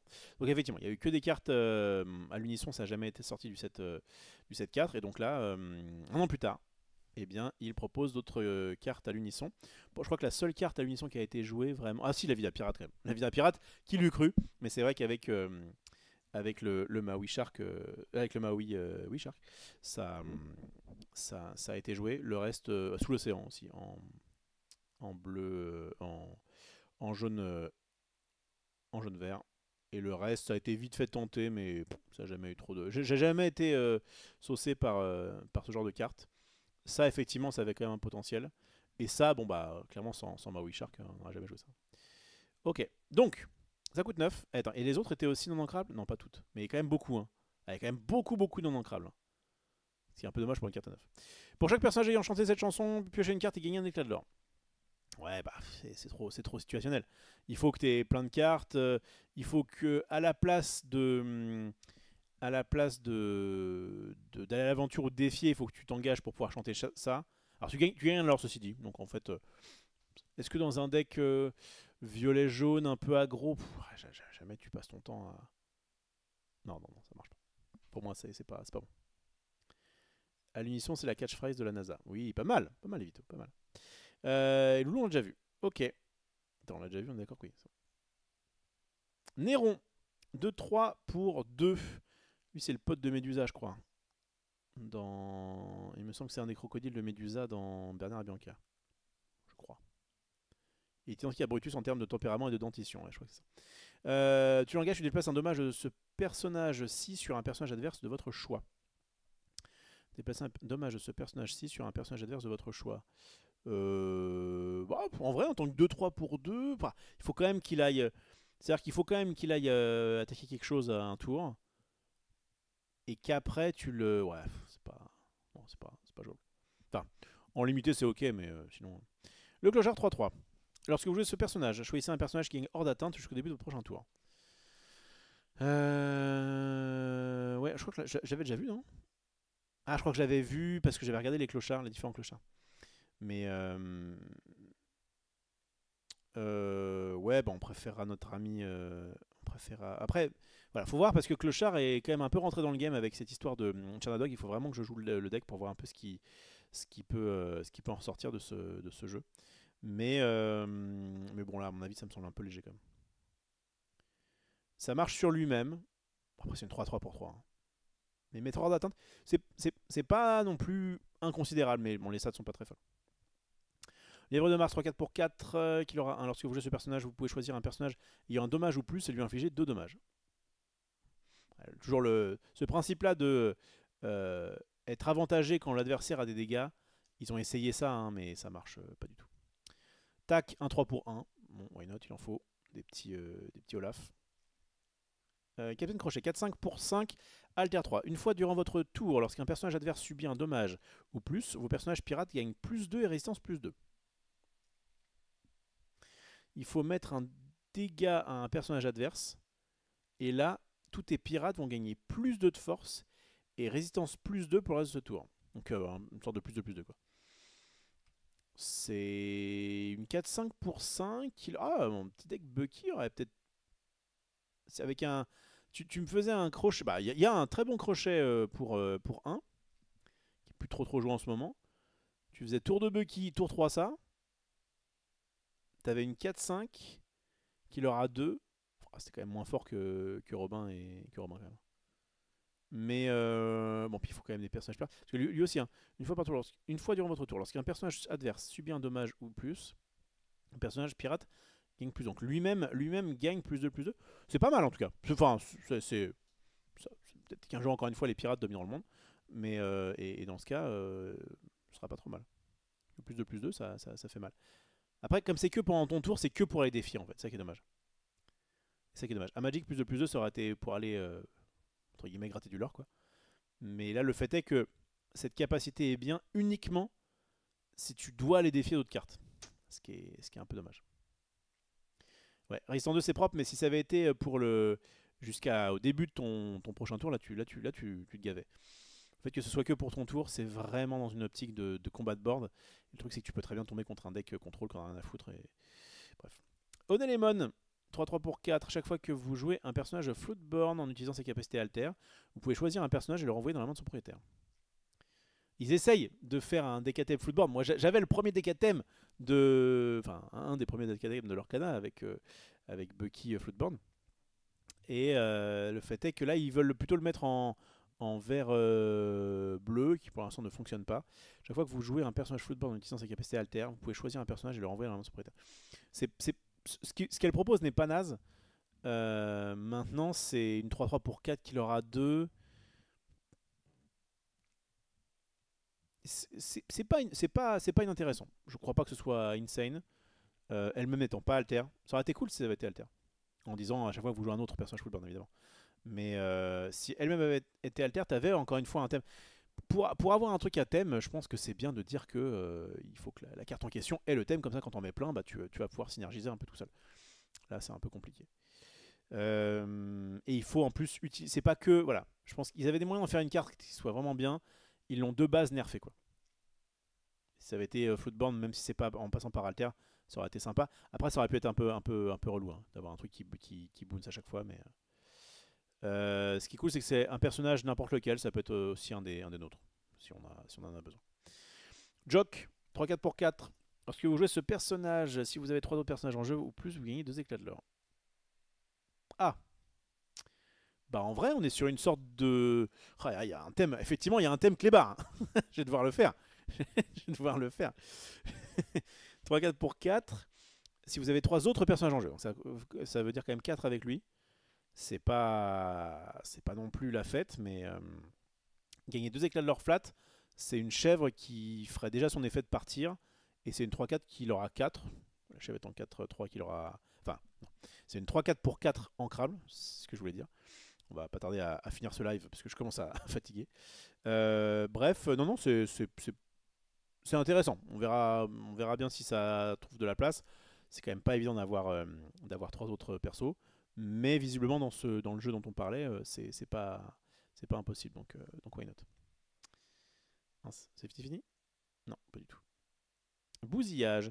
Choisissez un adversaire qui défausse une carte. Choisissez un personnage qui gagne plus 2 de force pour le reste de ce tour. Ah, Alors, c'est du vert-rouge, donc vraiment... Je crois que le dernier deck vert-rouge à avoir perfait, c'était le deck évasive en 7-1, quoi. Choisissez un adversaire qui défausse une carte. Choisissez un personnage qui gagne plus de... C'est pas... Ce que ça propose, en tout cas, est pas mauvais. Hein. Parce qu'on est sur une sorte de cruelle diablesse, mais avec ce bonus de plus 2. Donc ça va fonctionner avec Prince Jean pour pouvoir piocher. Le plus 2 de force, ça peut aider. C'est pas intéressant. Après, voilà, vert rouge, c'est léger. Hein. Nanosac. Chaque fois que vous jouez un personnage en utilisant sa capacité alter, il gagne plus 4 de force pour le reste du tour. Bah, c'est bien, mais uniquement pour aller chercher soit des persos, soit des lieux éventuellement. Un peu beaucoup de lieux en ce moment. S'il y a quand même le manoir qui est un peu chiant. Le fait est que tu as un truc pour 2. Bon, heureusement, il est ancrable. Mais il coûte 2, c'est quand même pas rien. Il faut que tu utilises une capacité alter pour gagner plus 4 de force qui va peut-être pas forcément te servir si tu veux aller à l'aventure directement. Ça me semble pas bon. Mince. Et le Brutus qui va avec l'autre. 4-3 pour 4. Alors on peut coller les images. Ils nous ont montré ça dans une conf il n'y a pas longtemps. Bon. Durant votre tour, lorsque ce personnage est banni, si l'un de vos personnages a subi un dommage ou plus ce tour-ci, gagnez 2 éclats de l'or. Lorsque ce personnage est banni, si l'un de vos personnages a subi un dommage ou plus ce tour-ci, gagnez... Ouais, ça ressemble à une chèvre en vrai. Hein. C'est pas direct. Mais lorsque ce personnage est banni... Attends, je comprends pas. Si l'un de vos personnages a subi un dommage ou plus ce tour-ci, bon, d'accord que du coup lui-même ça fonctionne. Donc si jamais il te le bannit avec autre chose qu'une carte, quoi, enfin en allant te le défier, techniquement tu gagnes tes 2 éclats de l'or. Bon, une sorte de chèvre rouge, mais conditionnel quoi. Donc bon, je pense pas que ce soit insane. Allez, on va se faire une petite dernière fournée et après on ira se coucher. Je reviendrai très probablement demain pour vous refaire des petites analyses. Le fou, il est de 2 pour 2. On l'engage, on bannit l'un de vos objets. Choisissez un adversaire qui perd un éclat de l'or et vous gagnez un éclat de l'or. Il est ancrable. Il permet de profiter des objets. On pense évidemment à glace à l'eau pour faire un drain de l'or. Je crois qu'on aura autre chose à faire de nos objets hein, et de notre carte. Surtout que, en fait, c'est à la place d'aller à l'aventure. En fait, ça, c'est à la place d'aller à l'aventure et donc de gagner un de l'or. Tu fais perdre un éclat de l'or à l'adversaire, mais il faut bannir un de tes objets. Bon, c'est pas dingue. Madame de garde-robe, 3-4 pour 4. Défausser un objet, piocher 2 cartes. Pour le coup, ça rappelle un petit peu Feu Flavorsham. Puisque tu peux l'engager et défausser un objet, c'est... En fait, ça fait du...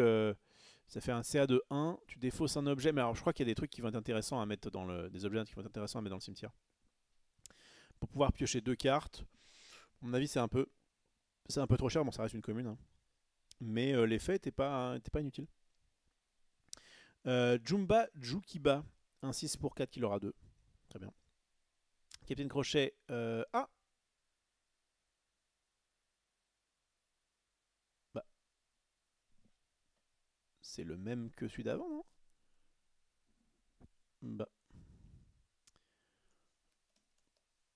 C'est moi qui... Ah, une réédition. C'est la première réédition de tout l'Orcana, que je sache. Il me semblait que c'était à partir du 7-9 qu'ils allaient rééditer. Ouais, c'est le même, c'est un reprint. Je sais pas, je trouve que c'est dommage en fait. En fait, il est très bien ce petit crochet. Mais et je comprends pourquoi ils l'ont réédité, parce que donc c'est qu'il va y avoir une rotation, mais ouais, est-ce qu'ils auraient pas pu réfléchir à un autre crochet? Je me dis. En fait, qu'au 7-9, à la première rotation, il fasse des cartes, des reprints, je veux bien. Là, on est au 7-8, techniquement, là, il vient d'apporter absolument rien de plus dans la méta, quoi. Par nouveau skin. Il y a 2 reprints, il y en a 2 reprints dans le set. Bon, en tout cas, j'ai bugué, il me semble que j'ai déjà vu cette carte quelque part. Je l'ai joué. Tir rapide, choisissez un personnage, infligez-lui un dommage, piochez une carte. Ça coûte 2, et c'est non ancrable, malheureusement. Et c'est un poil cher. Hein. Le Bambi, on l'avait déjà vu. Et le fou, ok. Oh, j'en refais, vas-y. Je suis chaud. Poids, 2-2 pour 3, rempart. Lorsque ce personnage est banni, vous pouvez piocher une carte. Donc c'est une sorte de... Comment s'appelle-t-elle? Elle n'est plus jouée du tout d'ailleurs. Elle est plus jouée... Maléfique. Elle nous avait fait des... Elle était bien celle-ci, hein, jusqu'au 7-3 à peu près. Après, on l'a plus trop joué. Maléfique, c'était une bonne carte de base, quoi. Et donc là, c'est une maléfique, sauf que il faut... Tu la dois la jouer uniquement dans un jaune, violet. C'est quand il est banni, donc c'est pas tout de suite. Et le seul intérêt, c'est que ça rempart. C'est pas bon, hein. Rolly, soutien. Lorsque vous jouez ce personnage, vous pouvez placer une carte personnage de votre défausse dans votre réserve d'encre, face cachée épuisée. Ah, ça rampe. Lorsque vous jouez ce personnage, vous pouvez placer une carte personnage de votre défausse. Ça rampe, mais il faut quand même avoir des cartes au cimetière. Enfin, dans votre défausse. C'est 2-3 pour 4. Soutien, on s'en fout. C'est jaune-bleu. Ouais, c'est pas assez bon. En P, à partir de tour 4, c'est un peu... Après, tu peux faire tour 2. Tu rampes soit avec Typo, soit avec... Avec Typo, c'est pas mal. Attends. Typo... Non, Typo, il défausse pas. Ouais, ça, en fait, il faut faire Typo. Il faut essayer d'avoir cassé son Typo. Et après, tu peux le mettre... Ouais, c'est très conditionnel. Le bout du monde, comme tu dis. Jaguar d'Antonio. 1-4 pour 2. Lorsque vous jouez ce personnage, si vous avez un personnage nommé Antonio Madrigal en jeu, gagnez un éclat de l'or. Faut arrêter avec ça. Hein. Il faut arrêter avec ces effets. Périta, 1-4 pour 2. Tant que vous avez un personnage chiot en jeu, ce personnage gagne plus 1 de volonté. Ouais, nul. Sa sucrerie, 3-2 pour 3. Lorsque ce personnage est banni, vous pouvez renvoyer dans votre main une autre carte pilote de votre défausse. Bah pareil, en fait, c'est un peu comme une sorte de piocher, sauf qu'il faut que ce soit banni, il faut que tu aies un pilote dans ta défausse, c'est le bout du monde. En plus, c'est jaune-rouge, donc voilà. Ok, Hades, 3-6 pour 7, non ancrable, non altérable. Lorsque vous jouez ce personnage, à chaque fois qu'il est envoyé à l'aventure, vous pouvez choisir l'un de vos autres personnages. Enfin, un autre de vos personnages, bon. Et lui infliger 2 dommages. Si vous le faites, piochez 2 cartes. En violet-rouge, pour 7, on a vraiment plein d'autres choses. Hein. Il est non ancrable, il est 3-6. Tu dois taper un autre de tes persos. Ah, c'est trop, c'est pas assez bon. Hein. Camillo Madrigal, 4-4 pour 5. Lorsque ce personnage est banni, via un défi envoyé dans votre main. C'est pas si mal en scellé. Ça n'ira pas en construit. 3-6 pour 4. 4-6 pour 6. Perdita mère déterminée. Alter 4. Lorsque vous jouez ce personnage, vous pouvez placer toutes les cartes personnages chiots de votre défausse dans votre réserve d'encre, face cachée épuisée. Ah ça devient... T'en fais du canigou, quoi. Ah, c'est intéressant. Ça permet d'avoir un gros boost de... Si tu joues plein de chiots avant, bon, au moins la capa est assez originale. Maintenant, voilà, c'est une carte... Bon, elle peut alter 4 quand même. Non, tu peux alter 4, il faut trouver des moyens de se défausser de cartes d'ici là, quoi. Mais l'idée est plutôt bonne. On verra bien ce que ça peut donner. Bon, en bleu jaune, encore une fois, c'est pas facile. Oh, un Maui qui est absolument pas rouge, qui est vert et gris. 4-4 pour 6, qui aura 3. Lorsque ce personnage est banni, choisissez entre placer 2 dommages sur chaque personnage adverse. C'est pas mal, c'est tuons la bête. Bannissez tous les objets adverses ou tous les lieux adverses. Oh, ah, ça coûte 6. Non, mais c'est pas mal. C'est versatile. Ah putain, il me manque un petit alter, quoi. Hein. Ah, il me manque une petite alter parce que 6, 4-4 pour 3 qui fait rien quand elle arrive. 4-4 pour 6, je veux dire, mais qu'il aura 3. Ouais, c'est un peu trop cher, malheureusement. C'est pas nul. En tout cas, en limité, c'est cool. Ça, c'est sûr.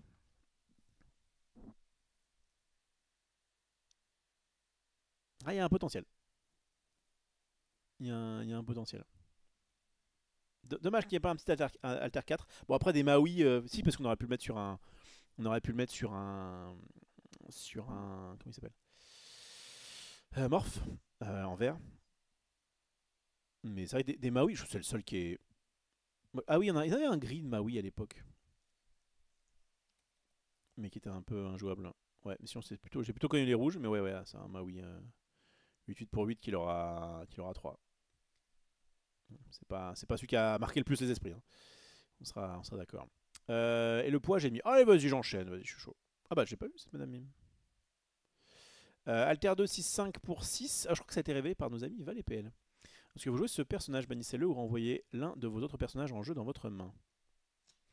Lorsque vous jouez ce personnage, bannissez-le ou renvoyez l'un de vos autres personnages en jeu dans votre main. Oui, bah la classique, quoi. Et il est 6 Alter 2. Alter de Madame Mime.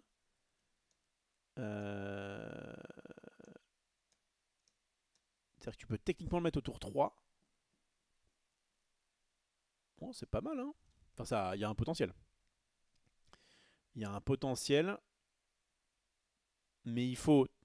Si tu veux le jouer vite, en fait, c'est compliqué parce que... Enfin, si, tu peux. Tu fais tour 1, truc à 1. Tour 2, mime serpent. Qui renvoie ton truc à 1. Tour 3, tu reposes ton truc à 1. Tu mets cette Madame Mime là. Tu boons son truc à 1. Et là, tu as une 6-5. Qui peut chanter des chansons à 6. Why not, why not. En tout cas, c'est une proposition intéressante. On verra ce que ça peut donner. Kaloun, oh Kaloun la beste. 4-5 pour 6, qui aura 2, qui a rempart. Lorsque ce personnage est banni, il gagne un éclat de l'or. Bon, c'est évidemment une commune un peu trop légère, pas trop mal en limité. Allez, j'enchaîne. Chaud dalmatien, 2-3 pour 2. Vous pouvez avoir jusqu'à 90 copies de Chaud dalmatien. Ok, donc ça c'était... on est d'accord que ça c'est aussi un... C'est ça la carte qui est hérédité. Hein. Mais ça limite ça me choque moins. Vu le... Ouais, Fréty de jouer, ouais. Ouais, ça me choque moins qu'il y en ait un autre. En vrai, ça c'est ok. Mais le crochet, bon. C'est un peu un aveu de faiblesse, je trouve. Benoît Madrigal, 3-4 pour 4. Parce que vous jouez ce personnage, choisissez un personnage adverse qui ne se redresse pas au début de son prochain tour. Ouais. Passez vite. Hein. Mergotel, tiens, 1-3 pour 2. Intéressant. en rouge-violet. Lorsque vous jouez ce personnage, vous pouvez choisir un autre de vos personnages et lui infliger 2 dommages. Si vous le faites, le personnage choisi gagne offensif plus 1.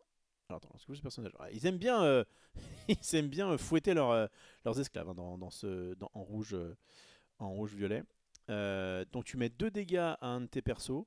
Et si vous le faites, le personnage choisi gagne offensif plus 1, ça l'a motivé.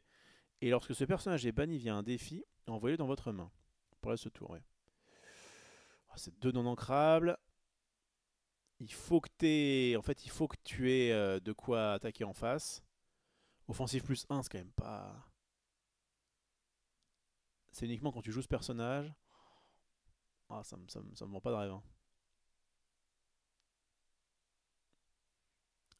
Est-ce qu'il y a de bonnes chansons rouge-violet intéressantes à jouer pour 6? Il y a éventuellement La vie d'un pirate là, mais bon. Tu n'as pas forcément envie de faire ça tour 2. Un tour 3. Ouais, ok, bon, à voir. Mais... Ouais, ah oui, sur une reine, oui, c'est vrai que la reine. Oui, on en parlait. Il y a la reine à 2. Attendez, alors, du coup, ça ferait quoi? Donc à la base, tu as une 1-4 qui dit que tant que ce personnage est au moins dommage, il gagne plus 3 de force. Et donc, tu arrives, tu la fouettes. Tu dis que du coup, elle passe 4-2. Offensive plus 1, ça fait une 5-2. Et lorsqu'il est banni moins un défi, tu l'envoies dans ta main. Ça me paraît. Je crois pas que c'est trop ce que tu as envie de faire en violet-rouge, quoi. Pas l'impression que ce soit dingue. Tic 3-2 pour 4. Lorsque vous jouez ce personnage, choisissez un adversaire qui défausse une carte. On est encore sur une.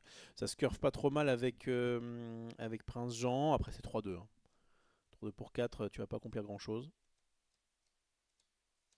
Ouais, de toute façon, je suis pas très fan.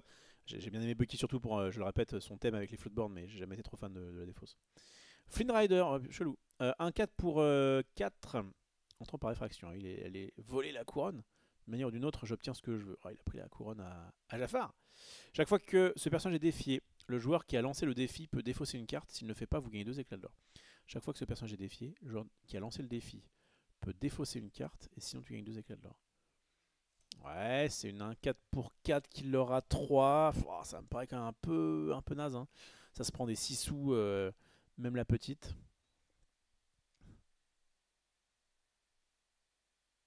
Ouais, c'est un peu le... C'est un peu... Ouais, non, c'est pas bien. Non, c'est pas bien. Très propre, tu trouves ça bien? Un 4 pour 4 non ancrable, qui est bien que dans une situation offensive. Enfin, où t'es devant, quoi. Euh... Et qui dit chaque fois que ce personnage est défié, le joueur qui a lancé le défi peut défausser une carte. S'il ne le fait pas, vous gagnez de l'or. Ah, j'aime pas du tout. J'aime pas du tout. Je trouve que si elle n'est pas gérée, c'est 3 de l'or. Et quand tu la gères par défi, c'est bien relou. Moi, je n'y crois pas trop. En fait, t'as plein de moyens de ne pas la gérer avec des ressources. Et quand bien même, le mec a le choix, soit il se défausse d'une carte, soit il te fait gagner de l'or en fonction de ce qu'il arrange. Moi, j'aime pas du tout. Reste en tant que salut Raph, comment ça va? La petite question, j'aimerais faire un deck vert-gris, est-ce que tu peux me conseiller? Je te conseillerais d'attendre 15 jours. Enfin, non, fais ce que tu veux. Mais là, on est en fait sur les reveals de la prochaine édition. Et donc, la vert-gris actuellement, c'est plutôt un deck défausse, en tout cas un vert-gris qui fonctionne. Mais qui sait, peut-être que ça va changer dans 15 jours. Quoi. Et de manière générale, je ne saurais que trop vous conseiller. Vous allez sur inkdeck.com. Vous allez dans deck, tournament deck. C'est que les decks qu'on perfait. Filter, gris, enfin vert et gris. Tu appliques les filtres. Et là, tu vois des gens. Bon, là, tu fais attention. Le top 64, il a fait 4-9-1. C'est peut-être pas forcément le meilleur. Mais là, il y a eu un top 8, par exemple. Voilà, 51 joueurs. Il a fait un top 8. Il a eu l'air d'avoir fait un bon résultat. Tu cliques dessus. Et là, tu vois à peu près à quoi ressemble le gris vert du moment. Et on voit que c'est plutôt un deck des fausses. Hein. Ah non, pas trop. Ah non. Oh, à l'ancienne, celui-là. Oh là là, il me fait plaisir. On est sur un Bucky Less, on dirait. Ouais, un des good stuff. Ah, ça fait plaisir. J'aime bien, c'est les decks que j'aimais bien. Bah tu vois, comme quoi. Avec 4 pits quand même. Il dit quoi? While his character is exerted, opposing character can't exert to sing song in your pirate. En plus c'est un deck un peu pirate. Non pas trop. Pas trop, pas trop. Ok. Bref. Ouais, et du coup, tu joues des Clarabelle. Et tu joues. Parce que moi, dans ce genre de deck, j'aimais bien jouer sur Rêve Bleu pour me refaire une main. Mais bon, là, le deck, il est un peu cher, hein, à l'ancienne, hein, avec 4 Diablos légendaires, 4 Bis légendaires, 4 Robin des Bois légendaires, 3 Clarabelle. C'est un peu un deck de riche, mais bon. Merci pour l'info, c'est cool. Bah écoute, parfait. Ratigan, oula, Ratigan légendaire, 7-6-7 pour 8 hors d'atteinte et qu'il aura 4. À la fin de votre tour, si vous n'avez placé aucune carte de votre trésor dans ce tour-ci, bannissez ce personnage. Ah, il veut. Bon, en fait, on peut quasiment considérer qu'il n'a pas de défaut, enfin c'est qu'une. Son défaut est quand même à la marge. Donc c'est une 6-7 pour 8 hors d'atteinte qu'il aura 4, qui peut se prendre bien évidemment. Soyez prêtes. Maintenant, dans un monde avec des Sissou et compagnie, hors d'atteinte, qu'il aura 4, il peut s'ancrer. En fait, il gère rien, il fait pas de carte d'avantage. C'est un bon finisher. En fait, ça, il a que son statut de finisher, quoi, malheureusement. Je pense pas que ce soit dingue. Il faut plus que ça, surtout pour 8. 2-4 pour 3, meilleur copain. Jouer ce personnage vous coûte 1 de moins si vous avez un personnage Jack le Costaud en jeu. Oh, je sais même pas d'où il vient. Ah si, attends. Rusor. Non, je sais pas d'où il vient. Oh, je sais pas. Durant votre tour, ce personnage gagne un 6 sable. Attends. Donc, jouer ce personnage vous coûte 1 de moins si vous avez un. Bon, mettons que ça n'arrive pas. Et durant votre tour, ce personnage gagne un 6 sable. Donc, c'est bof.